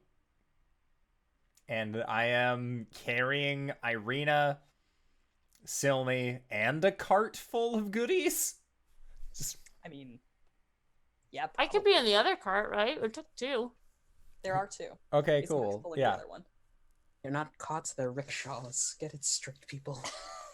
they're chariots. They're are- chariots. Technically chariots. They are just like, I mean, I guess it is a rickshaw if you put a human there. and they Rickshaw hold it has up to by have the back, so The that back way you and can everything comfortably different. seat. A chariot is the open back. Semantics. Sorry. Doesn't matter. Well, rickshaw style, they're pulling it. Anyway, yes, semantics. So yeah, just taking everybody back to town. Silme, what do you intend to do with your scrolls of greater restoration? My scroll of greater restoration. You have 2. Right now, is there something I should be doing with them and I forgot because I'm this cute kitten on my lap?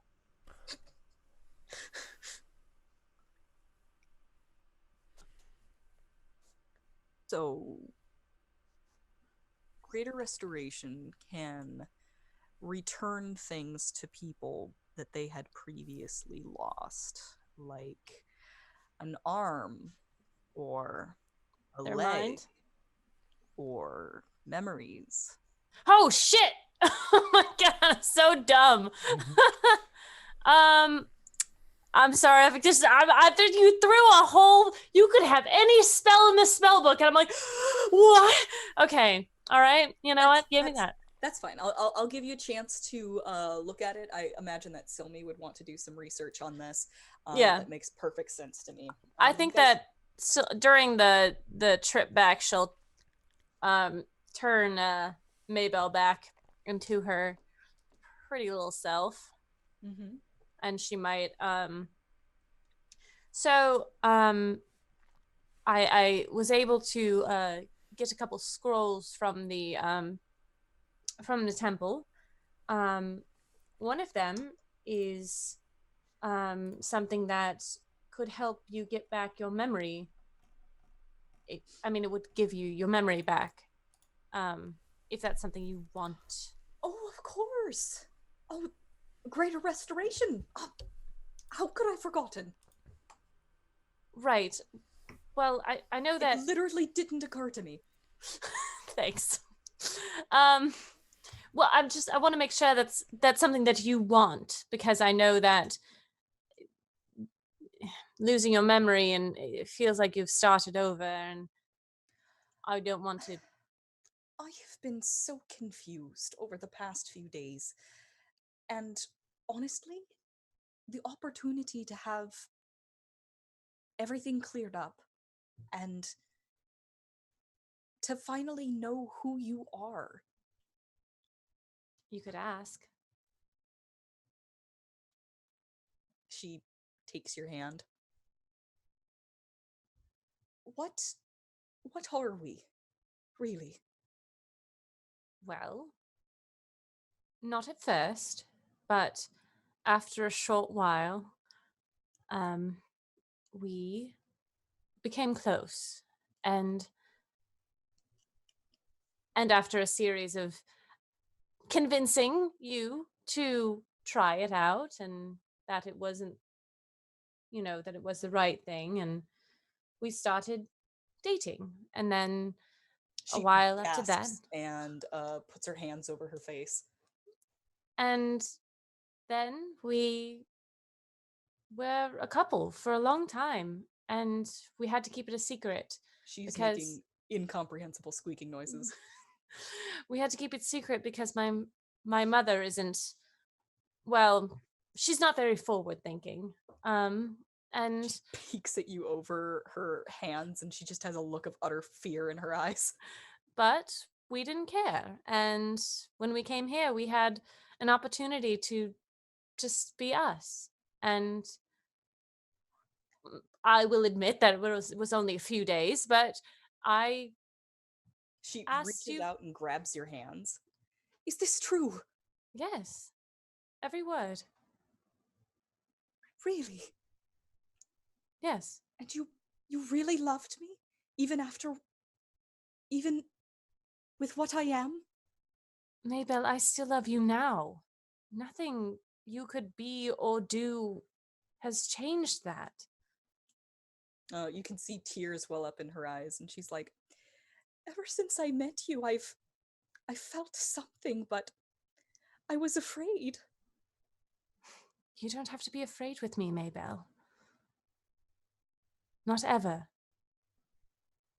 And she just grips your hands, and the tears begin to flow freely, and she just nods. And then she will hug you. And I hug her back.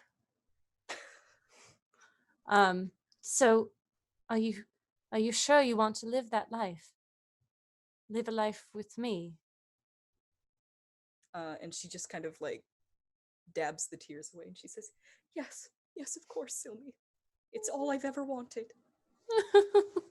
Sylvie's like, just like no like squishing of the face, or just tears of joy running down her face, and she's going to take her face and she's going to kiss her.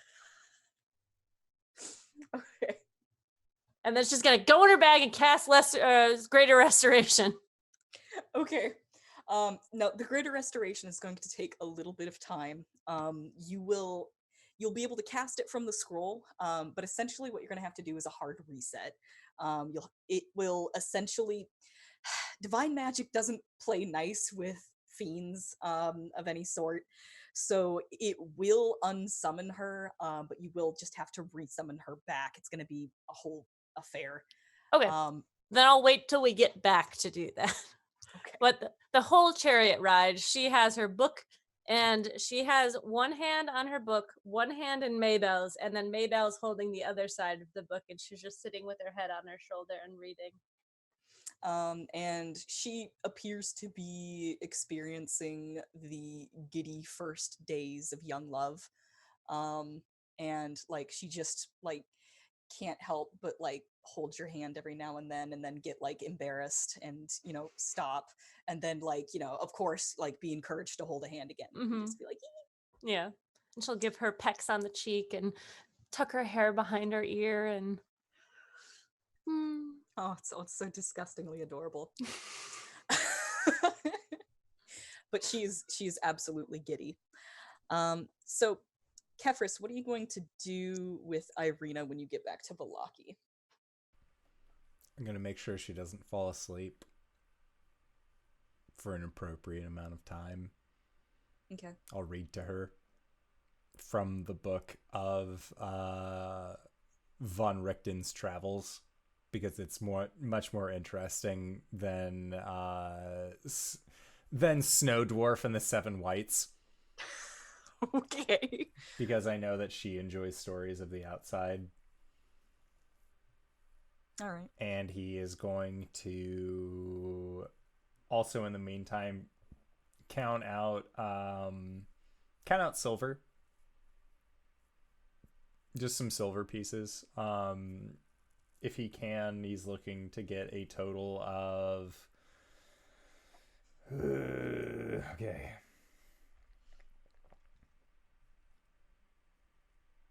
He's looking to get 300 silver pieces out of the 2,100 silver pieces that are in the chamber. He's looking for 300. All right. We at this point should elect a banker for the group. Not it. You'll take it? I got it. He said not it. Not Nose it. goes. Okay. All right. I'll do it. So, there are a number of things in this treasure trove that are deemed worthless. But like basically, like just go through and say what things have been taken out. Okay. Okay. You could probably even. I'll give you permissions for this document. Okay. You can use. Thank you. It. Yeah. Kefris is going to see if Irina is capable of, because she's cast mending before, if she will help him mend the rusted suits of armor and rusted gear. Oh, that's wise. I didn't even consider that. To turn them from worthless into something that can be used. We can't hear you. I see your mouth moving, but no words. She seems to be grateful for a task. She does like get sick every now and then. But understandable. She is able to perform the mending required for that. And whilst she is doing this, she will ask you, so what exactly are you getting at? Proposing to me in the middle of a very dangerous situation. Because there was never going to be a situation in this land where the two of us weren't in immediate danger. There's no such thing as a non-dangerous situation as long as we stay here. Even if it was you and I out on a picnic in the middle of the woods, guess what? We're in the middle of the woods in Barovia, and a scarecrow is going to come out and fuck up the whole interaction. All right, fair enough. So an appropriate Barovian proposal. So I wanted to know if you would be willing. And I... But what does it mean to you? What does it mean to me? It means that I should apologize. First and foremost. Because I didn't know. I didn't know that you weren't you until it was too late. And I want to apologize for that.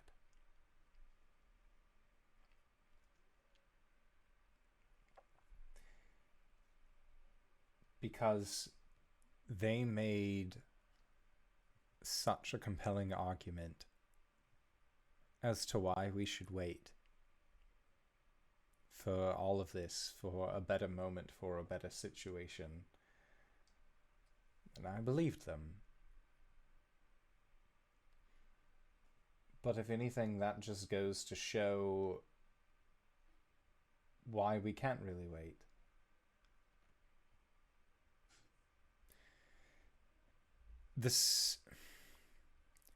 What I am capable of doing now, in this moment, it has a time frame.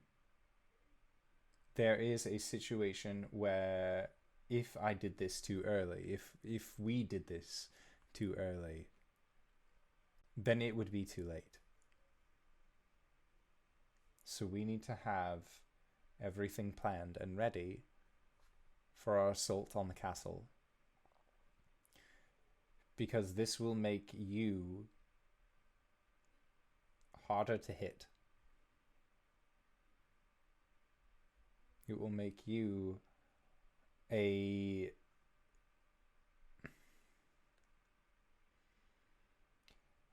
Irina, I want to ask you something.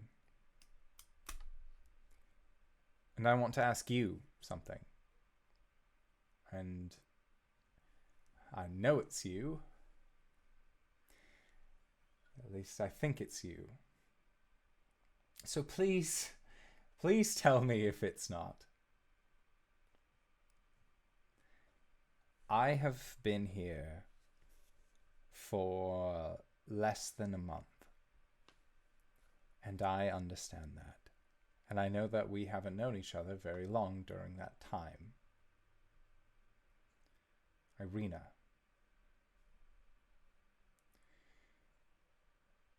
Would you, before Ilmater, betroth yourself to me? Whether or not you believe it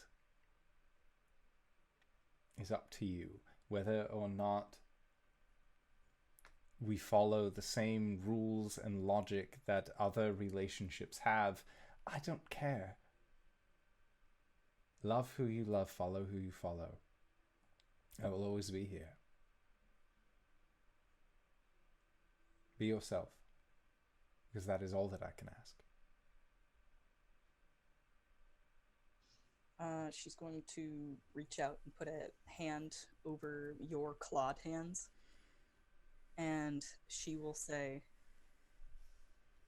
I don't know if I will ever be able to love anyone. So I cannot offer you romance or I even trust. But I can offer you devotion. And And he nods. as for being myself, I will try very hard. But that has become very difficult. Well, if during our stint together you ever aren't yourself again, I apologize for any further concussions. You do have a very hard head. See how long it takes for you to crack it. I don't want to go that far. Please don't make me go that far. I will try. I believe in you.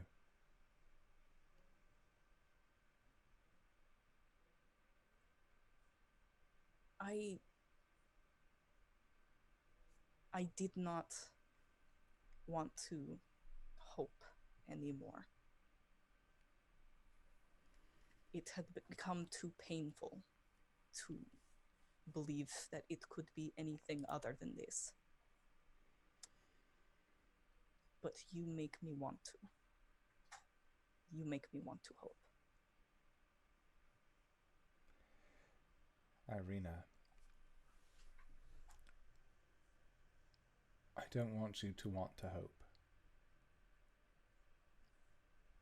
Because I know that deep down, when we left at the tavern, I know there was a part of you that still held out. You've been in this situation before. Not obviously of what we're doing here, but of,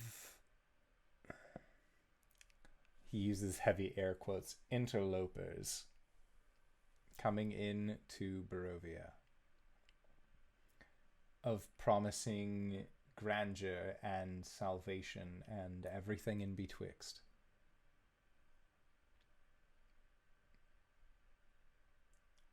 I promise you nothing of these things.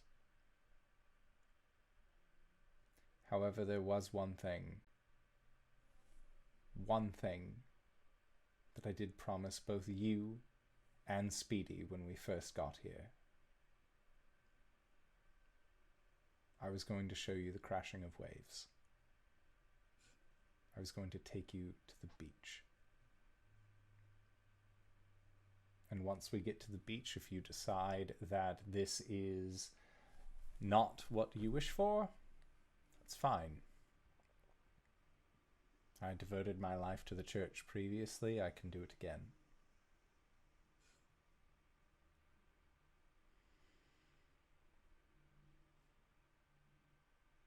But I will find that beach. I will find that perfect sea breeze, and I will show it to you.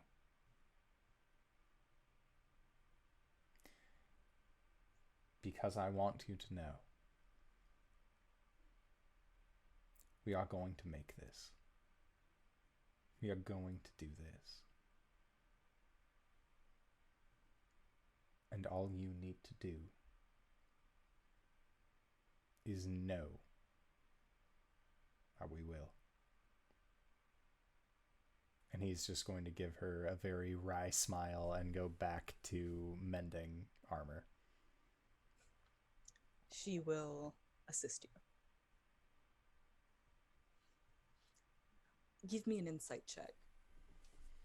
Yeah. Ah, shit. That's one of the best I've done. 13. All right. The effect that you see on Irina is very similar to the effect that you have seen on Bartholomew the past few days, where she has become more reserved. It's as though she is trying to suppress the part of her that is Tatiana. I will, if possible, be just continuously casting guidance on her. Okay. All right. Kefris, you wouldn't. Well, would Magic Circle help them at all? Magic Circle. I think we've discussed this before. Magic Circle is to protect from interlopers. You draw a circle on the ground, and then like either things inside the circle cannot leave it, or things cannot get inside of it. Someone who already has a spirit attached to them is like the damage is done. Right. Okay. All right. What is Bartholomew going to be doing? Sorry, frog in the throat. It's all good. He probably returns back to his family, drops the book off to his dad, probably starts arranging for hunters to come with him back up the mountain to the Amber Temple to loot it, essentially. Jeez. Okay. That being said, you have 2 scrolls of Greater Restoration. Mm-hmm. Can I cast it? A scroll can be used by anyone. Any No? spellcaster. Only a spellcaster? Well, he is a spellcaster. Yeah. I just wanted to make sure. Oh, okay. Steven wants to say something. Nature magic versus arcane magic. It's a divine magic. Divine magic is the third column. So if you aren't a divine caster, somebody who innately casts it, you would be unable to cast a divine spell through that. If it's in your spell list, you can, but if it is outside your spell list as a nature caster or a divine caster, then you would be unable to. I can ask Father Lucian to come along. Okay. We might need to discuss this more because LB and I have made decisions regarding spell lists and scrolls. So we will look into it, and I may be making a different ruling in the future. We shall see. Okay. But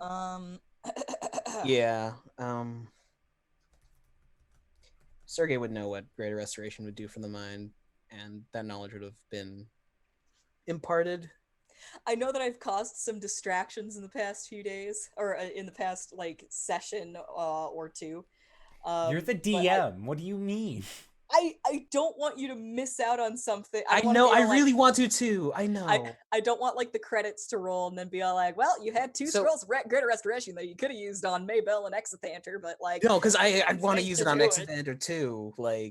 So he would ask Silme for the scroll of Greater Restoration. I'm sorry, what do you need it for? It would restore the old man's mind to him. Oh, you're right, it would. Are we sure we want to do that? From when Sergei was inside, when he took hold of me, I could feel that he really cared for this old man. And from his interactions, I think he's pretty much harmless. Listen, a lich in our pocket sounds very good if we're going up against Strahd. But aren't liches inherently evil? Don't they become over to Maybell? What? Camera pans over to Maybell. No, I'm saying what? I when can make him the change his reason alignment. the the the the process of becoming a lich, from what I know, it makes, I mean, I could be wrong, but I watched a video by a guy who knows his stuff. Well, there are actually two types of liches. There's the regular lich, and then there's arc liches, which are the good aligned liches. No. No, I thought they were. That's No. what I was. Go to bed, Tyler. Go to bed, Tyler. That video is by a patron where the PH in the middle is silent. Well, I'm just, you do as you wish, but don't go alone. And make sure you pay attention to his actions, okay? He will take the scroll, tap it on his forehead, like as a small salute to Silme. Mm-hmm. Now, if you excuse me, I haven't seen my fiance in a few weeks. Oh, go do whatever you need to do. That amount of cute makes me sick. Ain't gonna be nothing cute about. Amazing. Where are you performing the greater restoration and summoning of Maybell? We had a room, right? At the, Yes. yeah, Follow-up question. Where's the holy symbol of Ravenkind? still on my bosom. Oh boy. Uh-oh, why? No reason. Just go ahead. Why? I'm just curious. Can I identify this thing first? What? The holy Why are you symbol of making me do Ravenkind? this? What? Wait, are you?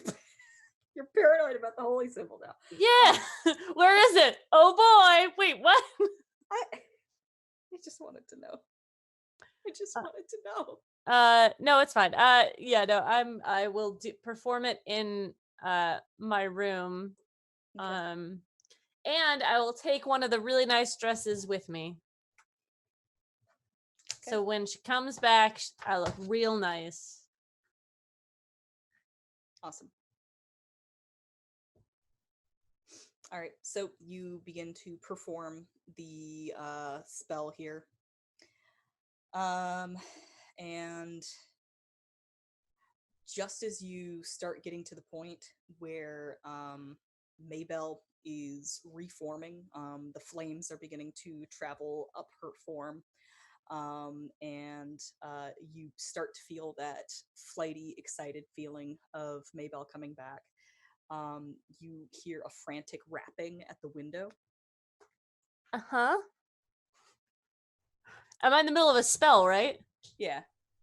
I'm gonna look at the window. You see Valentine with utter fear in his eyes, knocking on the window saying, Silme, let me in! I will... Can I do that without disrupting the spell? Yes. Okay, then I will do that. Yeah. Okay. I'll walk over to the window and like elbow it up. All right. Who is at the door? Window? It's Valentine, Okay. who has previously been someone else. Yes. Valentine. Okay.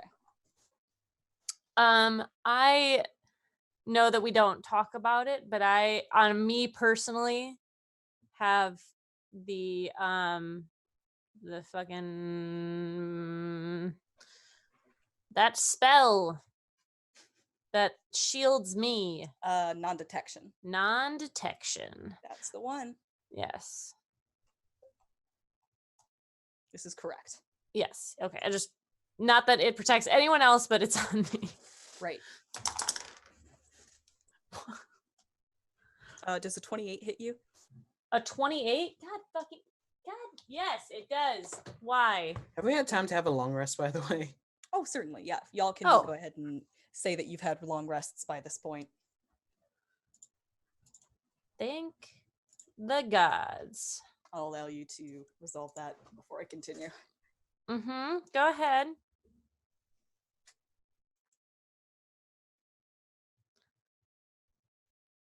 Are you good? Yeah, I'm good. Okay. I mean, no, but yeah. So you knock the door open, or the window open, with your elbow. Valentine scrambles in. He turns around and has a terribly malicious smirk on his face. and suddenly darts forward lightning fast, and a vice-like grip is on your throat as you are grappled.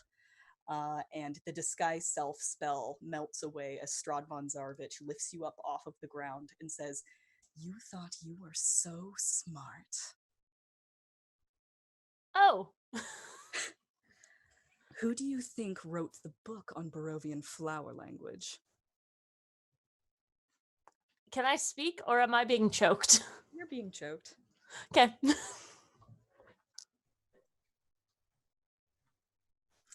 I say nothing to this. I mean, I guess. And she just smirks at you. Her long, dark locks are falling over her shoulders. And as you see in her eyes that she's definitely about to kill you, there is a metallic sound as a frying pan dents the side of her face. And you look over to see Maybelle brandishing it, and she says, "Get away from my fiance, you blood-sucking bitch!" Oh my god. I fucking love this woman. Strahd's head is literally dented inward slightly. And there is an audible cracking sound as you hear her skull just reform. And she just turns to give Maybelle a side eye. And then she looks at you, kind of smirks, and then throws you into Maybelle. We should roll initiative. Fucking goddamn it. What the fuck is happening? This isn't supposed to happen now. Yeah, you're gonna have like weeks to make spells. This is fine. The fuck gave you the impression that we would have weeks? My DM saying here's the Your list DM of who how... is also Strahd. All right, you know what? It's an 8. It's an 8. I rolled an 8. Okay.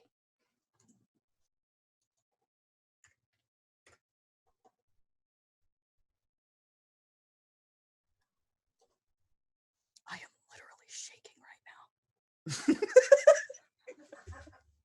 Okay, Kefris.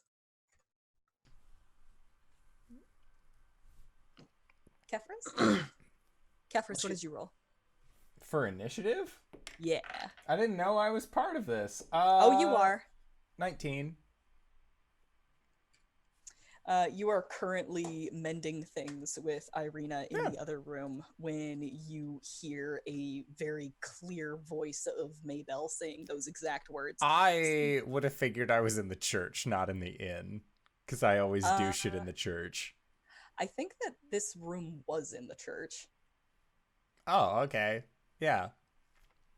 I'm pretty sure. Speedy. I'm here too. Yeah, justify to me why you're here. Oh, he had just asked for the scroll. Yes. Cool. Natural 20, so 23. Okay. Ooh. Strahd got a 23 as well. What's our... My dex is +3, so... My sheet is... Yeah. Hers is... Higher. Higher. Yes. This is correct. Oh boy. So Strahd's at the top of the round. Because of course she is.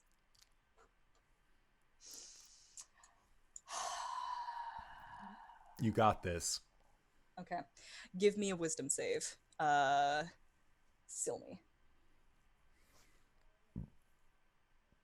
Is this a charm effect? Yes. 100%. Solid.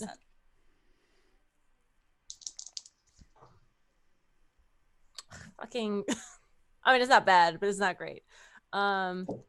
Wisdom is a 16. Fuck. All right. So Strahd fixes you with a gaze, and any impulse that you might have had to fight her is melted away. Great. Speedy. I heard her voice. I know what to do. I'm gonna pry one of the basins off the wall with holy water in it as my interact action. Okay. Kick the door in and just like stare at her. No pomp, no circumstance. Splash. Oh boy. Okay. Holy water, huh? How are we going to rule this one? This is the night of hard and fast rulings. A dexterity save. Okay, I'm not against that. Can you do me a favor and look up the stats for Alchemist's Fire? Sure. There is also holy water, so. Is there specifically rules for using it against vampires? Oh, It's you know what? undead, It might be I believe. in her vampire shit. As an action, you can splash the contents of this flask onto a creature 5 feet from you, or throw it up to 20 feet, shattering it on impact. I make a range attack against the target creature, treating the holy water as an improvised weapon. If the target is a fiend or undead, it takes 2d6 radiant damage. All right, let's do that then. Give me Vibes. that dare dex check. Eh? I mean, it's ranged attack. Okay. I was like, what? That's how it goes. 18 and 3 is 21. Yeah. Yes. Yeah. That hits. 12 points of radiant damage. Okay. The door opens.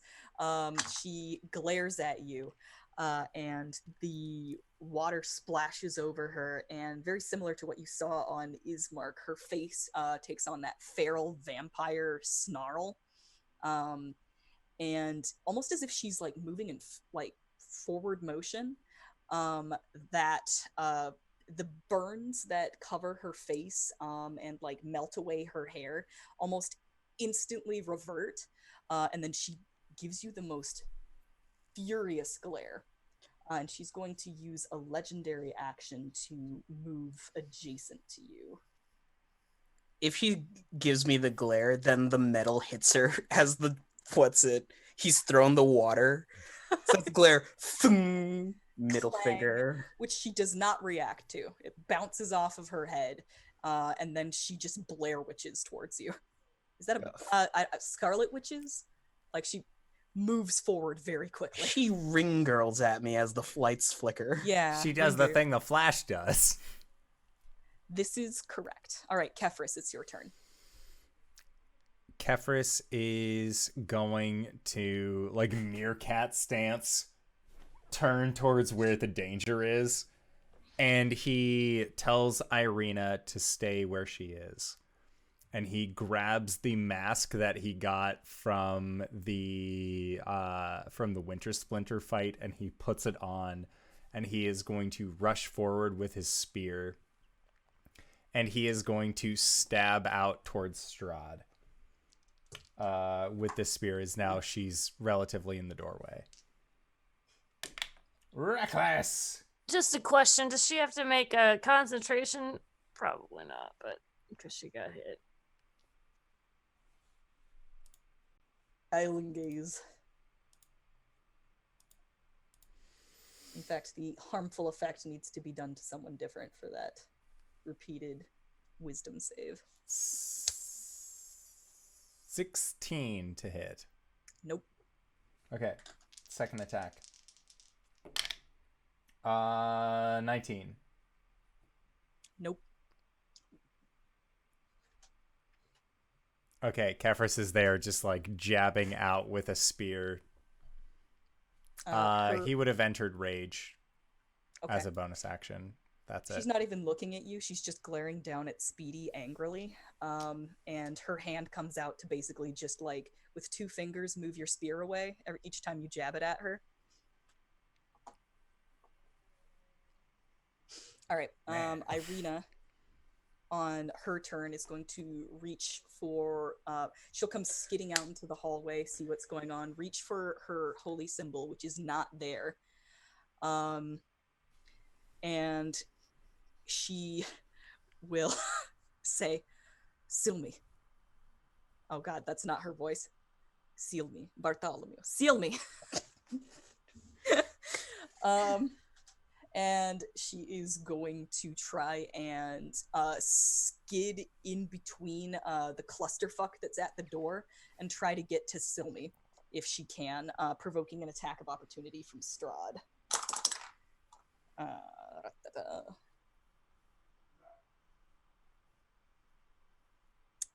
A 16 will barely miss her. Strahd's elongated nails will scratch against her splint mail as she slides up to Silme and reaches down her corset.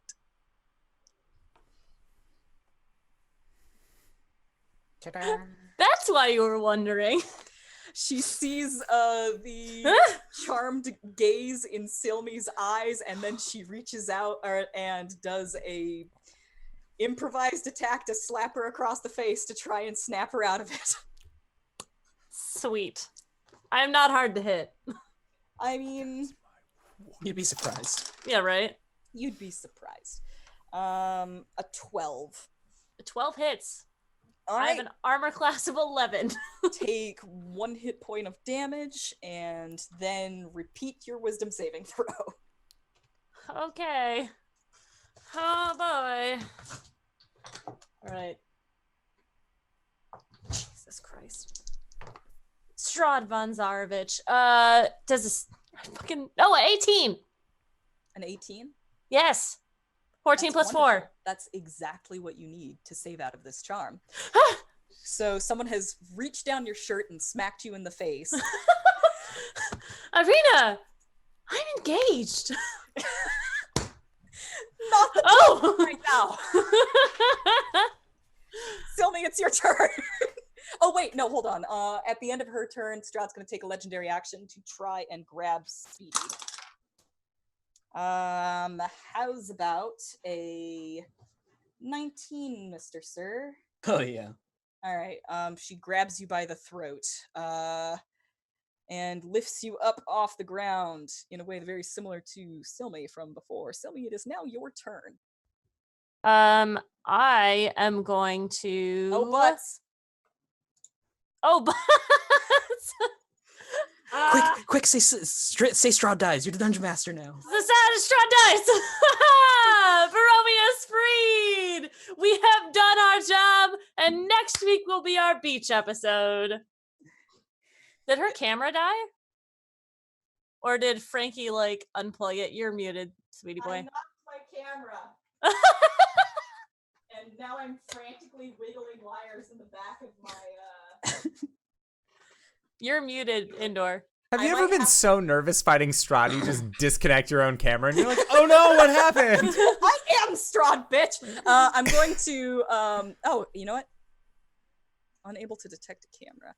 Yeah, That's fine. 'cause Here, you, let me just- Unplug it and plug it back in. you have to I- close out of Zoom and start Zoom over. I'll start Zoom over. I'll be right back. All right. Okay, Bye, everyone. bye. What the fuck are we gonna do? Oh my god, this is terrible! I'm not going to say I told you so about the flower book with Escher, but maybe She figured it out, okay? Not maybe me. you should have looked at the author of the book. Oh, I'm still not here. No. That's Okay. fine. One more time. Once more, but with feeling. Once more. Oh my god, what are we gonna do? What are we gonna God. do? What are you gonna do? Oh my So, god, I don't have any of my good spells yet. This is so So awful. Next week I'll introduce my new character. Yeah, You guys my will character love is going to him. be named Jeffress Bellevue. He is the exact same as Kefris, but in no relation. Jeffress. Yes, Jeffress Oh my Kelvue, Jeffers Kelvue, the Capricorn. the Capricorn. Capricorn. But hey, Amber Temple, it is on the left side growing. So all of that artwork that I've had commissioned of Kefris, I just have to hit Control Flip, Swap. and Yeah, then yeah. hey-o, wada. No, but Ma- seriously, what are we gonna do right Oh, now? dude, we're so fucked. We're gonna We're so beat fucked. the shit out of Strahd. One of us No, is gonna we are die. not. Do you know what CR Strahd is? Yeah, a 19 Sorry, I'm didn't yelling pierce and her. everything. Yeah, Sorry, I'm didn't yelling pierce and her. everything. Yeah, Yeah, we're but fucked. This is great. Irina has. Well, Irina has the amulet of Ravenloft. Hopefully, the whole vampire takes. What about And the other things we need to take care of business? Hey, that's a good idea. maybe though, she. Chris. Oh, maybe she has it on her. Oh, she Maybe doesn't. That would- fu- that I would be know so she stupid, doesn't. That but- would be really dumb. I don't feel like she would. I want her to though. Yeah, like right? personally, just like What was- yes. Where's your hubris now, Strahd? Like just What? What if this is Wings's like thing? Like she's the one saying like, "Okay, this is how I'm gonna get the Sun Sword back in their hands." Maybe. ooh, that'd be so good. But like, why would Strahd have it? You know, like I don't know. Why What would was the Strahd- other Because item we were Kefra trying to said, get? Kefra said, the safest place to have it on her is herself. Yeah. Hi! Tyler fixed it. What a magic Just to say, man! He found the wire that I was wiggling around and then plugged it back. Also, I will highlight this entire interaction later. I hate everything. I'm gonna kill you. No, don't please. We're in episode 29. I'm gonna do my best. Okay. It's in the courtyard though about my new characters. Nights in the courtyard. Go to bed. Actually. Jeffress Kelview, my new character. Ooh, I love him. Yeah, He's he's a a, Capricorn. he's a Simic hybrid barbarian, Path of the Zealot, Zath turns of the out- Pellet. I'm casting a level 4 spell. Does a 22 hit her? Yes, it does. Okay, good. A beam of light shoots out of Silme's chest. Repulsor blast. Strahd takes Hit her with a Care Bear stare. Let's do Oh. this. okay. 17 radiant damage. Okay. Ouch. Ooh. Oh no. Strahd does not like radiant damage. And she has disadvantage on all attacks. And she has disadvantage on until my next turn. Wonderful. Could I make a perception check? Please do.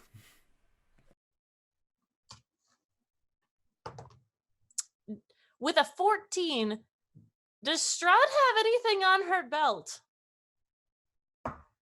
No. Damn it. I don't know why everybody thinks that she kept that sword on her belt. It Okay. was never on her belt. Well, wait. It was in her saddlebag. It was I in know. her saddle. I don't see it though, right? No, you do not. Okay.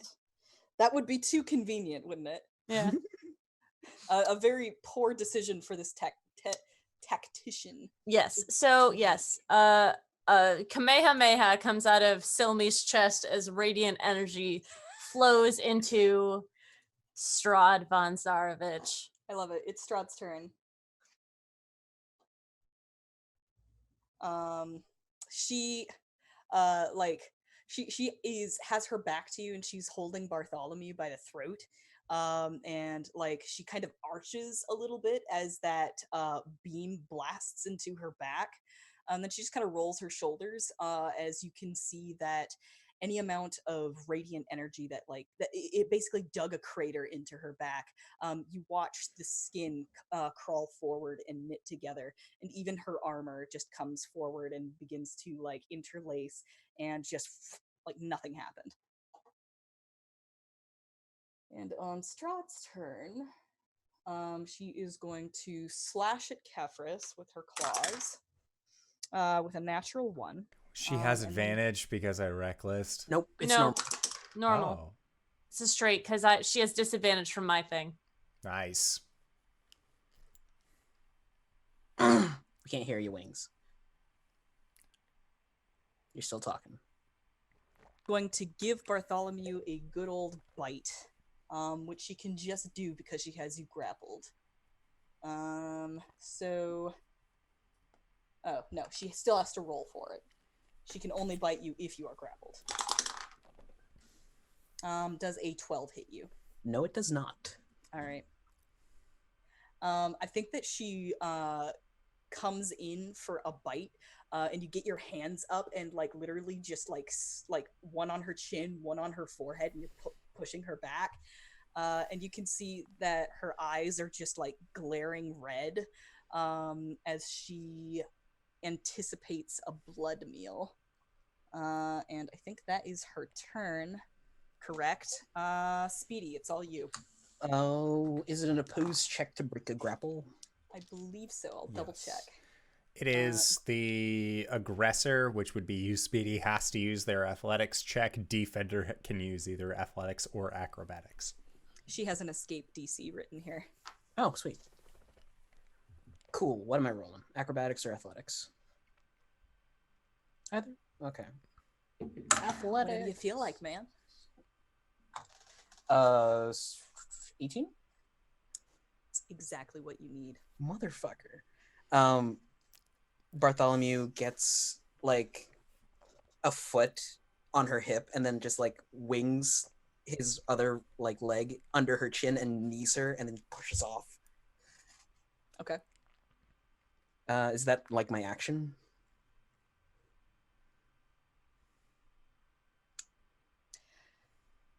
Friendos is escaping a grapple, an action. I think it would take my action, yeah. So I'll use my interact to just draw 2 short swords. All right. So at the end of your turn, Speedy, she will take a legendary action to attempt to grab Kefris.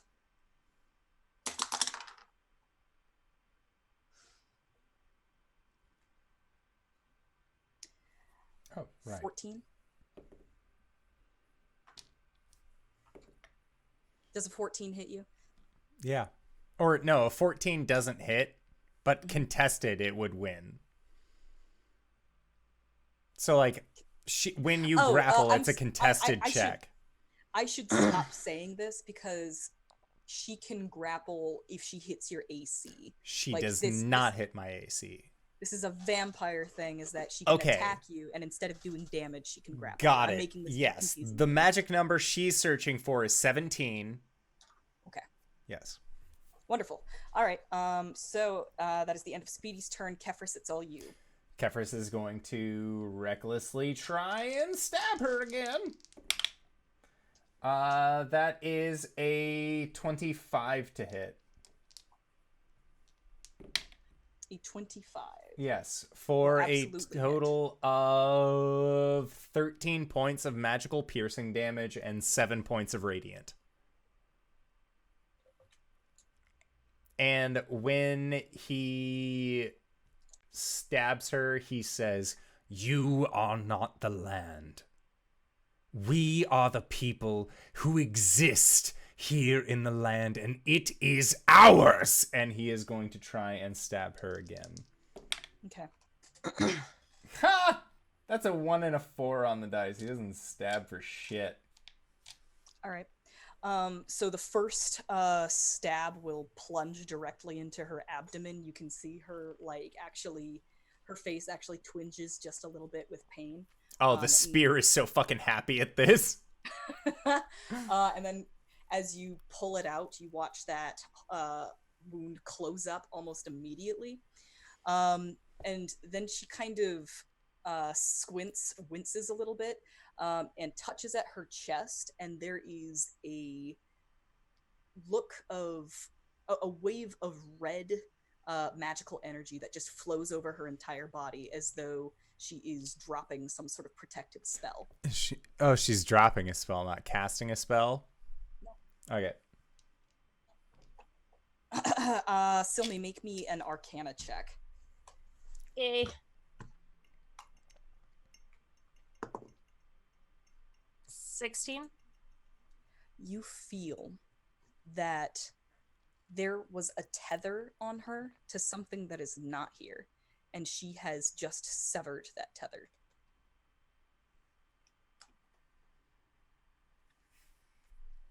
At the end of Kefris's turn, she attempts to get him. Ooh, natural 20. Okay, she's mad enough for this.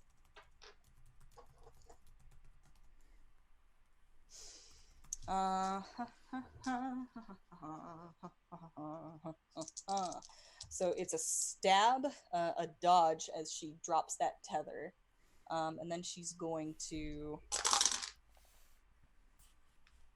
glare at you, Kefris, And you are going to take...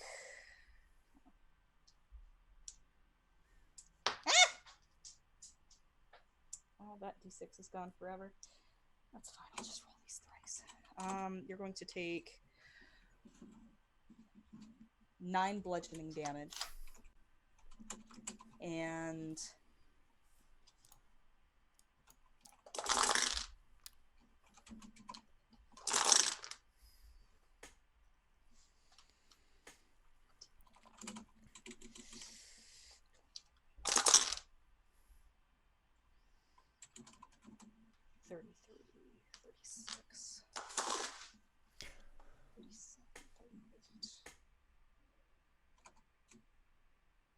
$44 necrotic. Ooh, okay. Whoo! Still feeling good. She basically gut punches you, but with an open palm, and you feel her claws just dig into your abdomen. It is just blood coming from Kefris's mouth at this point. And she just puts her other hand on you, like, really softly. And she says, "You are without a doubt the worst priest I've ever met. All you had to do was take your friend to the abbot and let him remove the spirit. And now I've lost my patience, so I'm going to do things my way." And then she yanks her claws out.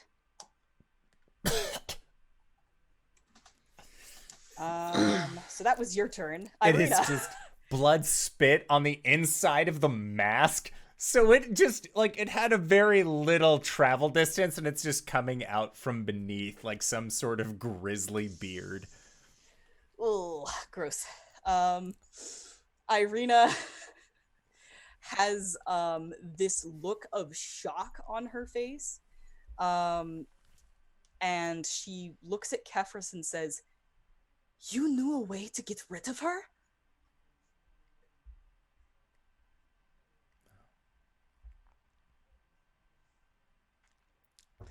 At no response from Kefris. Kefris just, like, tilts the wood mask over, but, like, he can't express or say anything past this fucking mask of wood.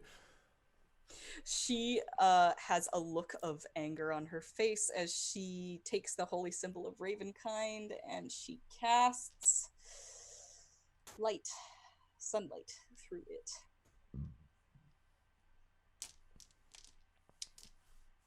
And that familiar look of light growing brighter and brighter and brighter from the holy symbol. And then suddenly the unfiltered light of day is blasting at Strahd from the holy symbol.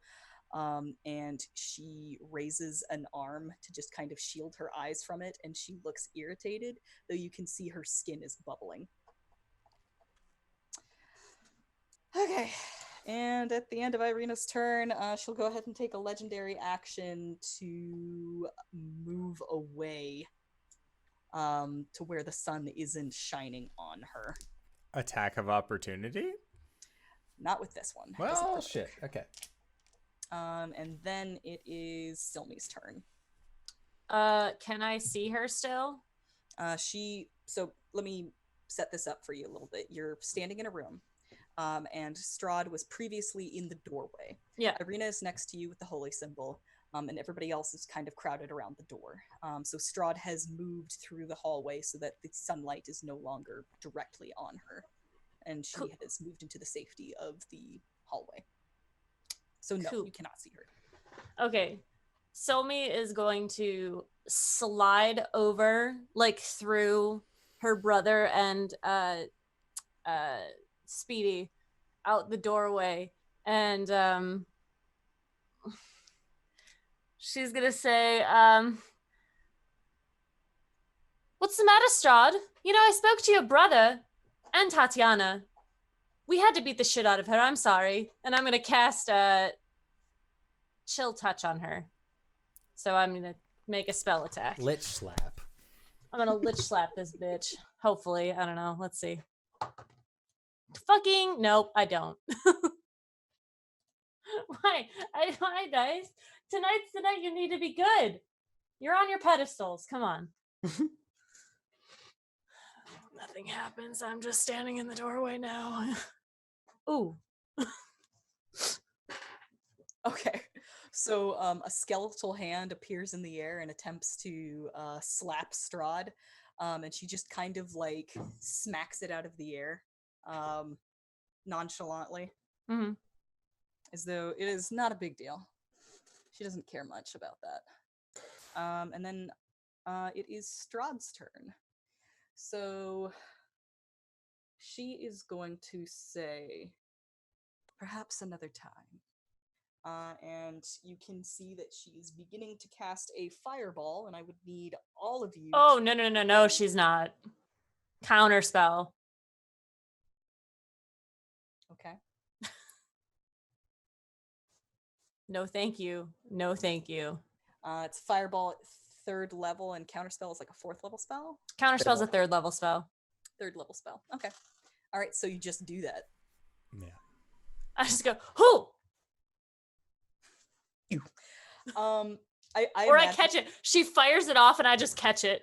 This is literally like a Netflix Castlevania moment where she forms a fireball that is the diameter of the hallway, and you can feel the flames licking off of it, and it just begins to move forward, levitating through the air, and you step forward, put up your hands, and you stop it, and all of you can feel the heat coming off of it, and it just spins in place and becomes smaller and smaller until Silme just claps it in her hands. Amazing. Feels good, man. All right, cool.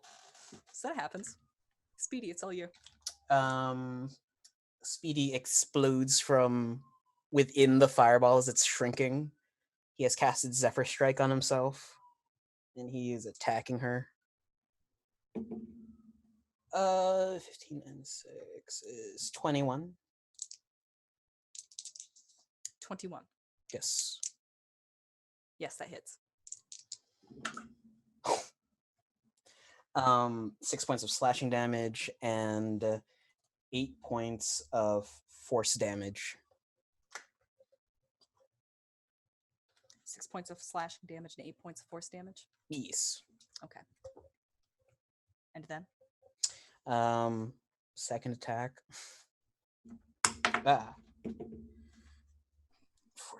20? Yes. 9 points of slashing damage. All right. Anything else for you? That's it.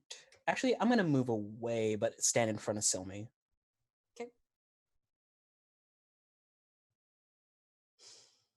At the end of your turn, she will spend a legendary action to move further down the hallway. And now she is actually standing in the common area, and you can hear people beginning to scream as they catch sight of the Strahd von Zarovich. Kefris.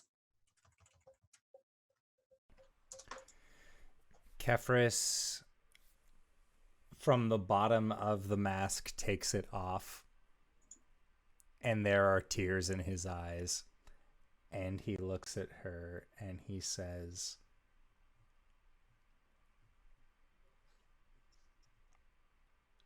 "This is something I would never have kept from you. Your destiny is your own. Please don't think of me in this way." And he throws his mask onto the ground in front of her, where she can see the inside is just stained with his blood and tears, and he is going to rush into the hallway directly towards Strahd and abandon his shield, and he is going to two-hand with this spear try and pierce through Strahd. All right. Reckless attack. Bwomp, bwomp, bwomp, bwomp. It's the mahogany obsidian! Oh, Kavan is so happy to be fighting Strahd again. As he fucking should be. Give me So, that vampire blood. That is 16 points of magical piercing damage, followed up with 13 points of radiant damage. Oof.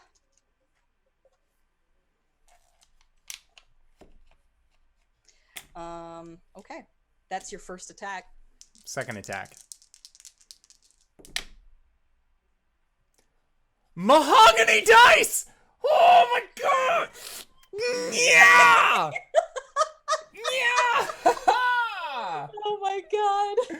I love Dude, this dice The set. spirit of this spear is just in these mahogany dice. Mahogany obsidian! That dice is gone forever. But 13 points of piercing damage on a magical weapon. Okay. Ow. That's it. That's all he can do.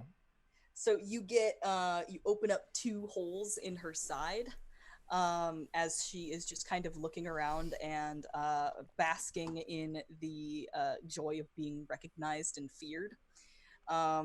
And she kind of looks down and sees this dark Icarus blood just kind of pouring out of her side, and these do not close up.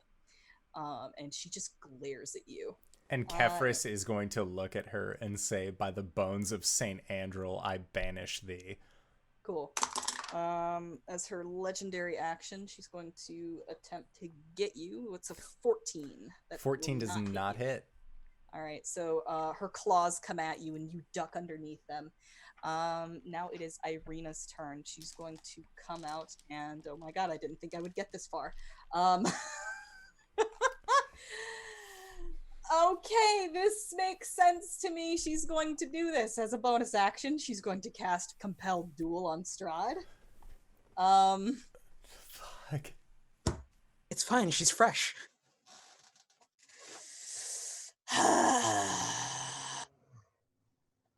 She will do that. And she says, "Your quarrel is with me." And that sunlight pours over Strahd. You could see her squint as her skin begins to bubble again. At the end of Irina's turn, Strahd is going to use her legendary action to move towards Irina. But I And cannot now- make the stabbies, correct? Correct. Whenever she does this, basically she's kind of lifted up off of the ground by strange mists, a dark, swirling ethereal force. I just imagine it's the anime shifts where she's just in one place and then Yeah, and then just like, at the other place, like there is no frame of movement. I thought Oh it was yeah. the Alucard, like, red sort of movement. She's doing Moira's. All right. It is Silme's turn. Silme's turn. I know. I'm sorry. I was just reading a spell. It's okay. I don't know whether or not you can hear me most I can't. of the No. time. So I'll repeat myself. Sylvie is going to make another ranged spell attack, casting a 2nd level Silme Yahweh. Hopefully. Oh Jesus Christ! That's a dirty 20. Okay. Sorry. I mean. Okay. That'll hit. What? Oh What's? my god. I know, right? She takes 16 radiant damage and has disadvantage on all attacks she makes until my next turn. Okay. Thank you, fucking Calum.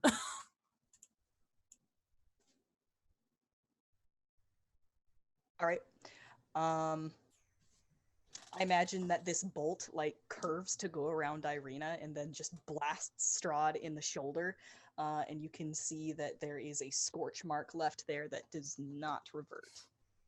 What kind of damage is this? Radiant? It is radiant, yep. Okay. All right. Cool. And Sylme's just gonna say, "You will not keep these lands. They are not yours anymore." If I had an electrum for every time I've heard that. We have a lot of electrum. Then we would have found it in the Amber Temple. Well, I guess it's Strahd's turn now. Cool. All right, Irina, you asked for this. Strahd is going to attempt to charm Irina. So, wisdom saving throw from her. No. That's not gonna make it. Oh, and she should also take that sunlight damage while we're here. So you can see shadows dancing across the walls as Strahd stands over Irina. And you can, Kefris, you can see the swords held at the ready kind of slump to the sides. Sensitivity. Where is Ismark in all of this? Good question. He's taking a nappy poo, okay? Sleepy bastard. I thought Sleepy, beautiful bastard. He's so handsome. Sleep all you want. He's gonna be disappointed that he missed this. So yeah, sorry. Strahd is you could see her flesh just burning as the sunlight is casting across her skin, and she leans down, and almost as if to almost as if playing to a voyeur, she kind of glances back at Kefris, and bares Irina's neck as she goes in for a chomp. Ooh. Well, it's not a 20, but it's pretty darn close. She's so yummy in my tummy. All right.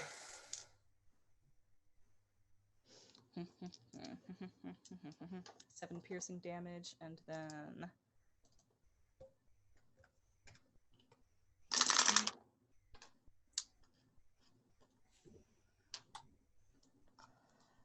12 necrotic damage for Irina.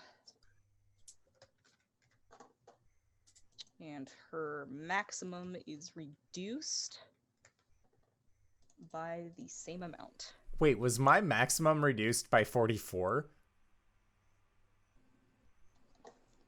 She didn't bite me. She used a thingy. Yeah, that's just unarmed. Okay, cool. It doesn't do that on that. Sweet. Just That would wanted be- to make sure. 'Cause That would be cruel. that's a lot. Yes. No. No. No. Yes. All right. So she does that. And I think that will be it for her. She's partaking. All right, Speedy, it's all you. Another Zephyr Strike on myself as I attack. 22. 22 hits. Cool. 5 points slashing, 5 points force damage. Second attack is a natural 20. Holy butts.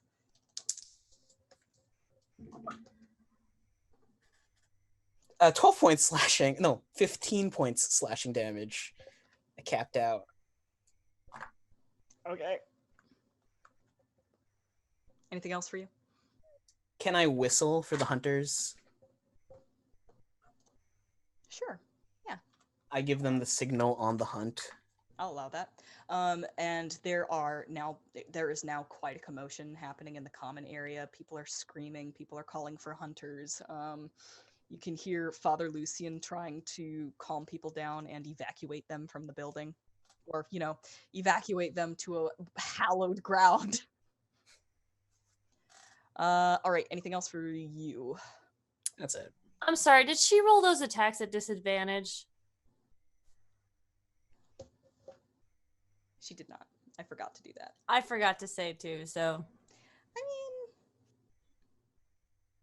We'll remember for next time. Whoops. Yeah, sorry. Sorry. No, I'm sorry too. I could have written it down. All right. On her turn, she is going to move away from Irina and Speedy. And Attacks of opportunity. no. Fuck. It's a legendary action. Sorry, buddy. You can't use legendary actions on the turn adjacent to yours. Is that true? Yes. An option can be used only one at a time and only at the end of another creature's turn. It doesn't say anything about. Okay. She is going to shift out of the hallway and back into the room. And then it is Kefris's turn. Right next to me?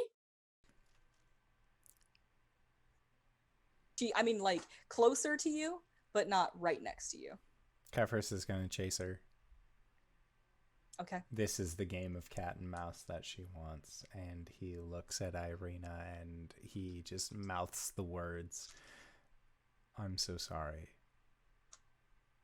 And then he's going to rush towards Strahd and he's going to try and spear with a reckless.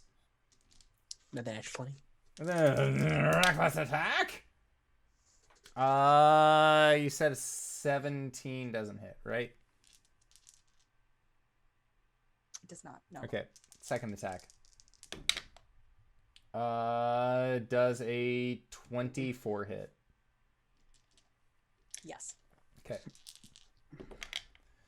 That is for 9 points of magical slashing damage and 8 points of radiant. Okay. 9 points of magical slashing and 8 points of radiant. Yeah. All right. She is definitely starting to take. She's showing the damage that she is taking. Maybe not so much on her face. She just looks angrier. But the wounds are taking. And they are not healing immediately as they were before. And Kefris looks at her and just says, "What is it that you actually expected to get out of all of this? You know who we are. You know what we're here to do."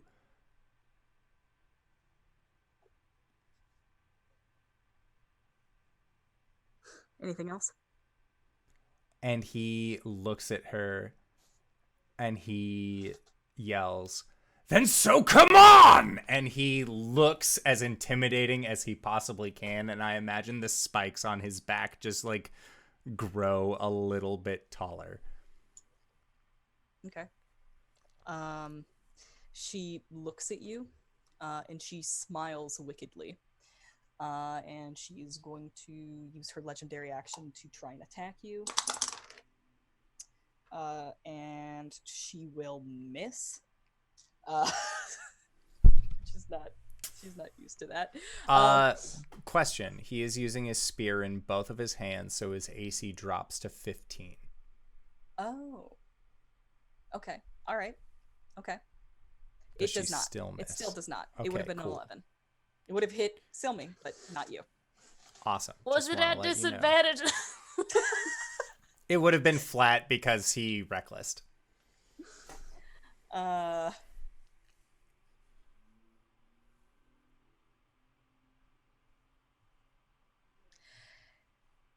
As her claws slash out at you and you barely dodge, she is kind of crouched over. You can see that she actually takes like she pants like once, just kind of shows the fatigue of the fight for a moment, and then she just kind of looks up at you and says, "You're doing exactly what I expect, and it is delicious." And Kefris smiles back and says, "You're pathetic." Okay. On Irina's turn, she is charmed, which I'm sure she's going to be happy about later.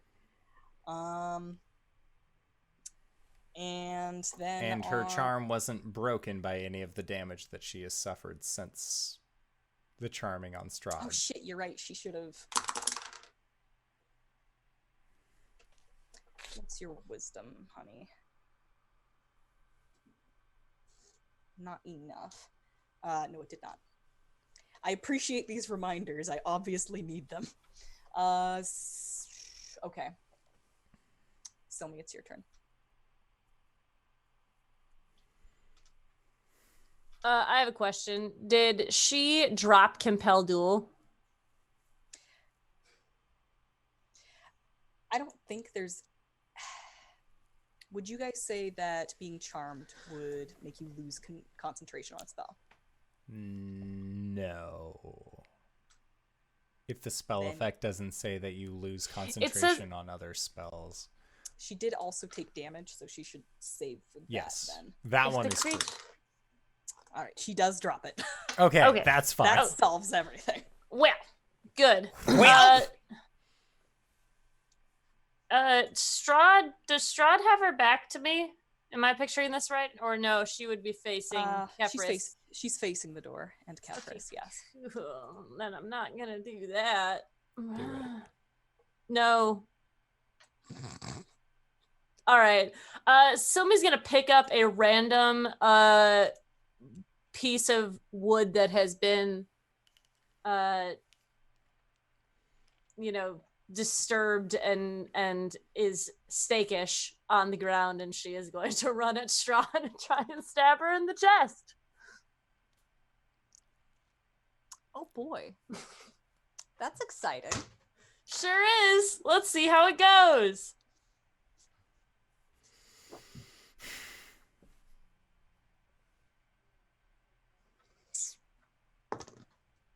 That is cocked. That is really cocked. Does a 21 hit Strahd? Yeah, it does.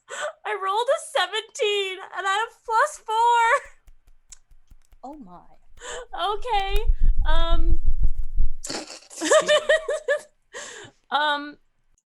Should I do a dagger for that? I mean, it's a full-on stake. Like, Yeah. do a D8. A D8. I get to roll D8, says Silme. 8. Ow. Okay. 8 slashing damage for the master vampire. Ooh. Ooh, she should be offended by that. Okay. Yeah, I bet she is. I'm gonna hide behind my brother now. All right, so Silme, you do that. And now it's her turn. So that stake is driven into her, and she kind of like shudders for a moment.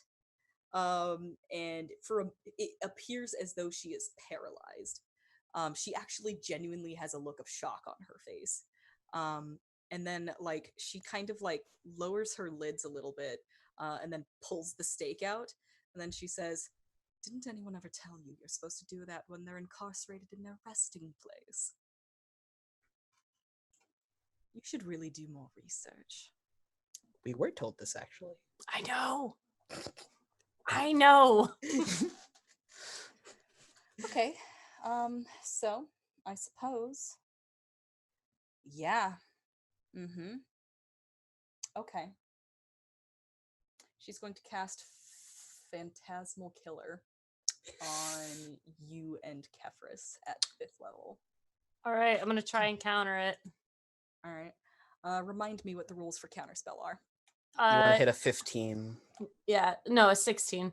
The DC equals 10 plus the spell's level. Yeah, so it's a 15. It's 10. a 5th level spell. Oh, I'm sorry. Okay. And I think you make an Arcana check, right? Or is it just a save? That's a good It's an question. Arcana check. If it's casting a 4th level higher, make the ability check using your spellcasting check. ability. Plus int. Okay, so Plus just int. Int. All right. 15. Yep. How's a 6? Total? Yeah. Oh, sorry.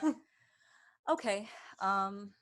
So This spell, the first line says, you tap into the nightmares of a creature you can see within range.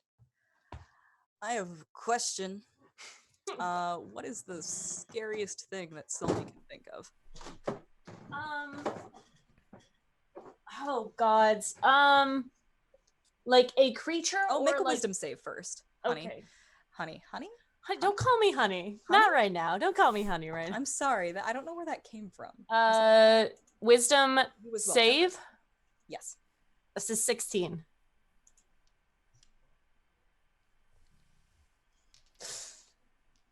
Are we talking scariest creature or scariest scenario? Something that you might describe as a manifestation of your deepest fears.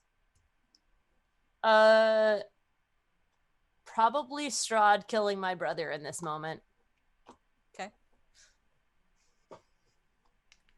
Strahd is within 5 feet of me, yeah? Casting a spell. This is correct. Mage Slayer. That is a 23 to hit. Okay, that'll hit. That is for 12 points of magical piercing damage. Okay. I also need you to make a wisdom save. Yeah. I fail. It's a Okay. 9. Reroll, sir. Oh, yeah. God, you're so dumb. We all need help. 18. 18 will just make it. I know what the So- scariest thing in Barovia is, and I'm fighting it. Oh, that's... Wow. Okay. So I think on a successful save, nothing happens to you, friendo. That happens at the end, I believe. Yep. Okay. So, Silme, you are frightened. And at the end of your turn, before the spell ends, I need you to make some saves. Okay. Okay. All right. Okay. Wonderful. Excellent. Oh God. This is fine. Silme, as you attempt to counterspell, what you see is Strahd just reaching forward and literally tearing Kefris in half. You are frightened. Yes, I am. I think that was Strahd's turn. Yeah. Yeah. There you Wow, that was a go. pretty dense turn. Oh boy. Okay, Speedy, it's all you. I'm going to shout for Maybell to slap Irina as I run into the room. Okay. I'm pretty sure Maybell's still in the room. She Slap her stirs. anyway. She stirs on the ground. What? And now Uh, I'm Coriander for some reason. He slaps a Zephyr Strike on himself.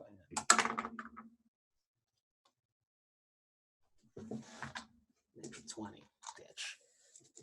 Sorry. And that 20. Oh, wonderful. Holy butts. That's 3 nat 20s against Strahd so far.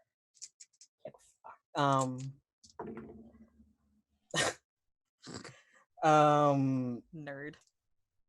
Shut up. That's 7 points of slashing damage, 16 points of force damage. Ouch. And he takes a stance as he's about to slash her that's similar to what Sergei used to do. Like one arm tucked behind the back, sort of dagger pointed out this way, and then her eyes widen when she sees that. Anything else for you, friend? yeah, that's it. Oh wait, I have a second attack. I was all like, I feel like there should be more. A 16 does not hit. Okay. So yeah, I think that what happens is that you take that Sergei-like stance for your second attack, and then she just like dodges out of it with ease. And for a moment, she doesn't like see the significance of this, and then there is a look of realization on her face.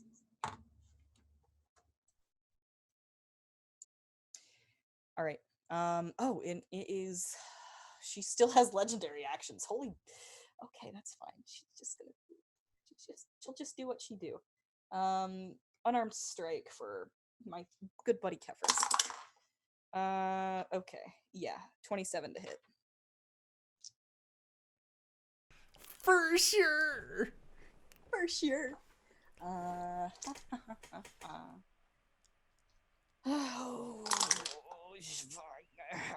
okay. That's gonna be 6 bludgeoning damage and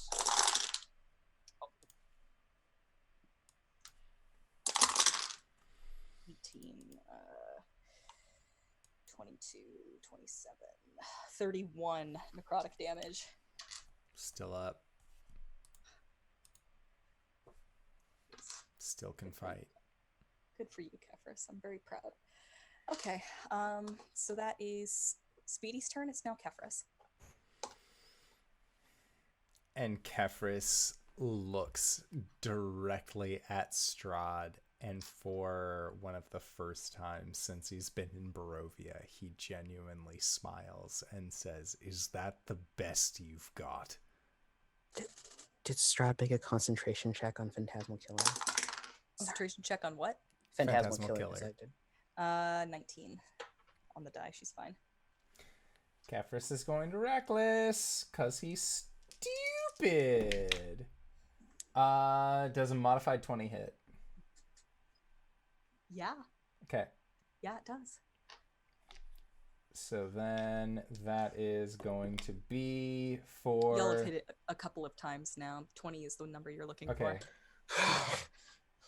15 points of magical slashing and 7 points of radiant.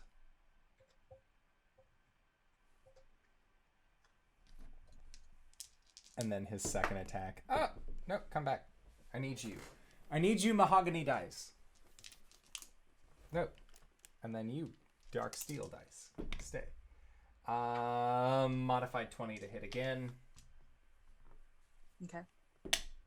For 13 points of magical slashing.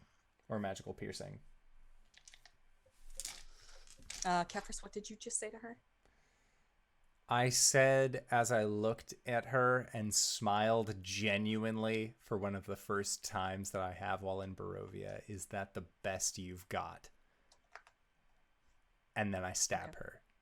All right. And I stab her twice. Okay. That spear jabs into her the first time. You see her kind of gasp a little bit, and then you jab it a little bit higher, and you can feel it like clunk against something. And she's just like mouth open, kind of leaned over a little bit, and then she just kind of slumps a little bit into the spear, and she looks down at it, and she goes, "Nice spear." And then she smiles like really wickedly and genuinely, and she says, "Well done."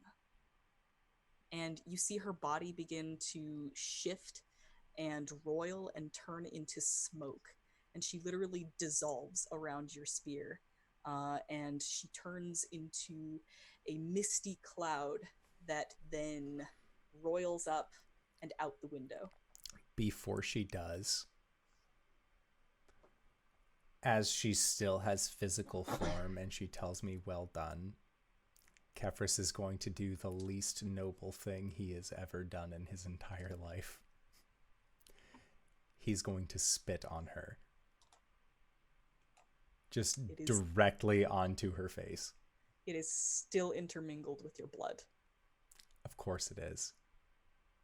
And the moment you do so, she just frowns and then missed. Silme. Yep. I thought of something better. Does she have to make a concentration save, or is the save broken? She saves again. Fuck! I thought of something better. Silme kills her brother with magic. Oh, that's spooky. Okay. I want to say that, like, when you were casting the counter spell, from your perspective, the spell came out wrong as like a damaging spell, and Kefris stood between you and Strahd at just the wrong moment, and you just blasted him in half. Yep. I need to make another wisdom save. In like 1 second. Hold on, I'm digging for dice. Those. 17. Is this normal phantasmal killer? Okay. I need to succeed first and then, or I need to succeed or fail and then I take damage, right? Oh, you do. Sorry, go ahead. Sorry. Oh. It's okay. I was like, I wouldn't normally care, but this is a lot of damage, so I really hope I can save out of it. For that matter, I've also ruled this wrong. Casting it at higher spell slots doesn't let you cast it on more people. It increases the damage dice. So we've done plenty of things. Did you nat? I did. You can't see it at 20. It is a nat 20. That's exactly what you need. All right, you're fine. Okay. God, that's exactly what I need? Wait, what? What? You're good. You're good. Okay. You're good. I mean, it's exactly what you need in order to not take the damage. Fine, whatever. It's fine. The save DC is lower than yeah. I got it. Okay, so as you're recoiling backwards, having seen your magic blast your brother apart, your vision clears and you become aware of the reality, and it's that evidently Kefris has just slain Strahd, and that is where we're going to go on break. When I say break, I mean the break for the week, and we're done. We're done for the night. That's the show! So, I would like to say, first and foremost, thank you to Danae for running this absolutely incredible game. I killed a vampire lord. I can't really complain. Hey, Danae, where can we find you? What do you do? My name is Danae Keener. You can find me at DanaeKeener.com. I do a lot of nerdy drawings, mostly related to D&D and a lot of things on this channel. You can also find me here on Mondays playing in our homebrew game as Coriander the Elegant Paladin, or on Tuesdays as Strahd. DanaeKeener.com. Hey everybody, I'm RJ here on the channel, but you can catch me at RJustice22 on Twitter and Twitch, where I tweet about the nerdy things in my life and get motion sick while playing a video game. You can catch me here on Mondays as Calum, the Shadowcry Cleric Wizard during our homebrew campaign, and of course, Bartholomew Speedy Tuesdays. There's going to be a lot to do next week. Catch me and the lovely LBHackEmUp over at Pro Restart's channel on Sundays at 8 o'clock EST, where we play a game called Phase. It's run on the Cypher system. We didn't play last week. Hopefully we played this week. And LB. DanaeKeener.com. I'm visibly shaking. I know how much damage that did. So, great. I'm LBHackEmUp. You can find me at LBHackEmUp on the Twitters. I play Monday, Tuesday here. Tomorrow I'll be on Danbury's channel playing Ghost of Saltmarsh, where it's not as tense and I can actually drink a beer without feeling bad. And then this week, just Sunday with the ever handsome RJ, and oh boy, thank you for not taking away my fiance for a third time. And the crossbow bolt comes out. DanaeKeener.com. And if you've made it this far, you probably already know who I am. But if you don't, hey fellow, what's up? It's me, your buddy, your pal, your friend, the Indoor Adventurer, the showrunner here at twitch.tv/Indoor Adventures. We do shows like this every Monday, Tuesday, and Thursday at 5:30 p.m. Pacific Standard Time. This Thursday, there will be no game because obviously it is the American holiday of Thanksgiving. I have so many people coming to my house. It's much more than a Hollywood Thanksgiving. I have 47 family members all showing up at my house for Thanksgiving. I am so goddamn terrified. But that's besides the point, because in actuality, the people that I am most thankful for are, of course, our patrons. So if you go to patreon.com/indoor adventures, you can find yourself among their ranks. We are going to be going into our after show called Nights in the Courtyard, where we answer questions not only from the community, but also from each other, as well as, hey, if you sign up for the Discord, or sign up for the Patreon, you also gain access to our Discord. Consider it. We are going to be heading into that now, so I would like to say once more, thank you to Danae for running this game. Thank you to RJ and LB for agreeing to take place in this Taking Strahd Seriously game, where our fiancés are constantly in danger of a horrible vampire creature, and we will see you guys next time. All right, everybody. Bye-bye! Bianca's fine, though.